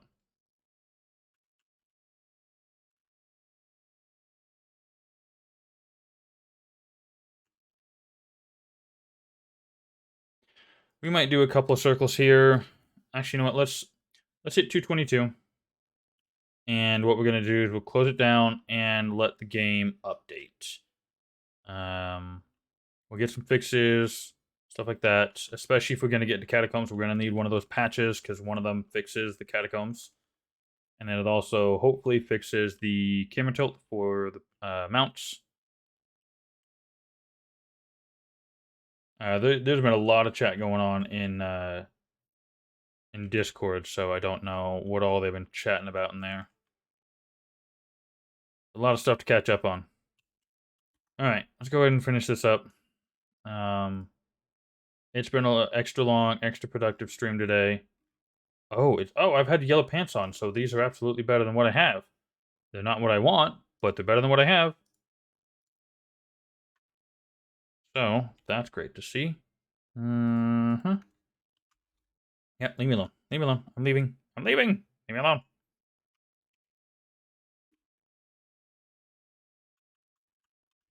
Oh, for crying out loud. Y'all want to jump me? Y'all gonna die. My skills are not proccing. There we go. Oh my god, they just were not going off. Okay. Enemies dealt with. Thank you. Goodbye.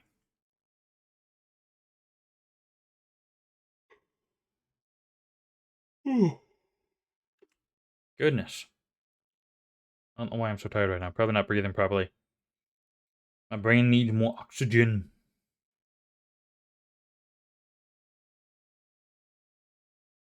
Alright, come here, snake boy. Come here.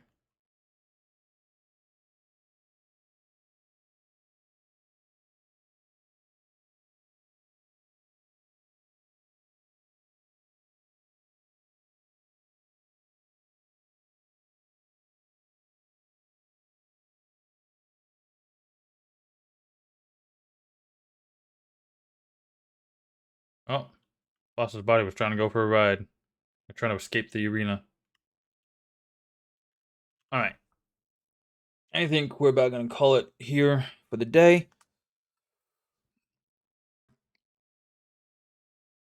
Oh. Oh, goodness. I've been sitting here for too long. Not quite done with all that, huh? I got more for you. Alright.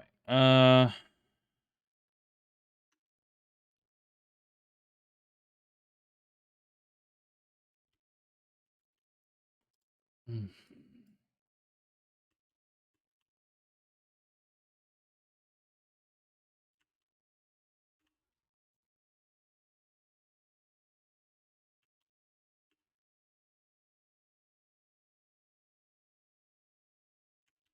Might as well do that one, actually. And then after I'll take what you got. I'm gonna go use it. Might as well. Currently, there is no sorting feature or function to the inventory. The only auto sort of thing is the disenchant. There is no filter or options for that yet either. It has been suggested and requested, so it should hopefully come through kind of soon. Don't quote me on that because I don't know the dev's intention for all of that. All right. I got 10 points. What do I want to use it on? I could put it into here and start going down to chain lightning. I could. Well, that'll also get me into here. Could put more points into these. 25 points into those, so I can't quite get there. I think that's what I'm going to do. Is I'm going to just put the 10 points into here. I could have put it in here and worked my way into getting into these, which really are beneficial. Weapon damage with two-handed weapons by 1% each level, so that's a 300... At max level, it's 300% weapon damage. Which would be rather nice, but I currently don't have the skills to really benefit from that. That's not what I wanted. Skill points. So, all right. That, ladies and gentlemen, is going to be it for the day. Thank you. Hold on. What is going on here? Why is it looking like that? Something's looking weird up there. Okay, everything's looking fine on this end. I don't know why it's being weird. Either way, okay, we're done. Before ads start rolling again, I'm going to go ahead and toss this. Actually, what we're going to do is we're going to raid. We're going to do G to Q like usual. So, thank you all for being here. Thank you for the follows.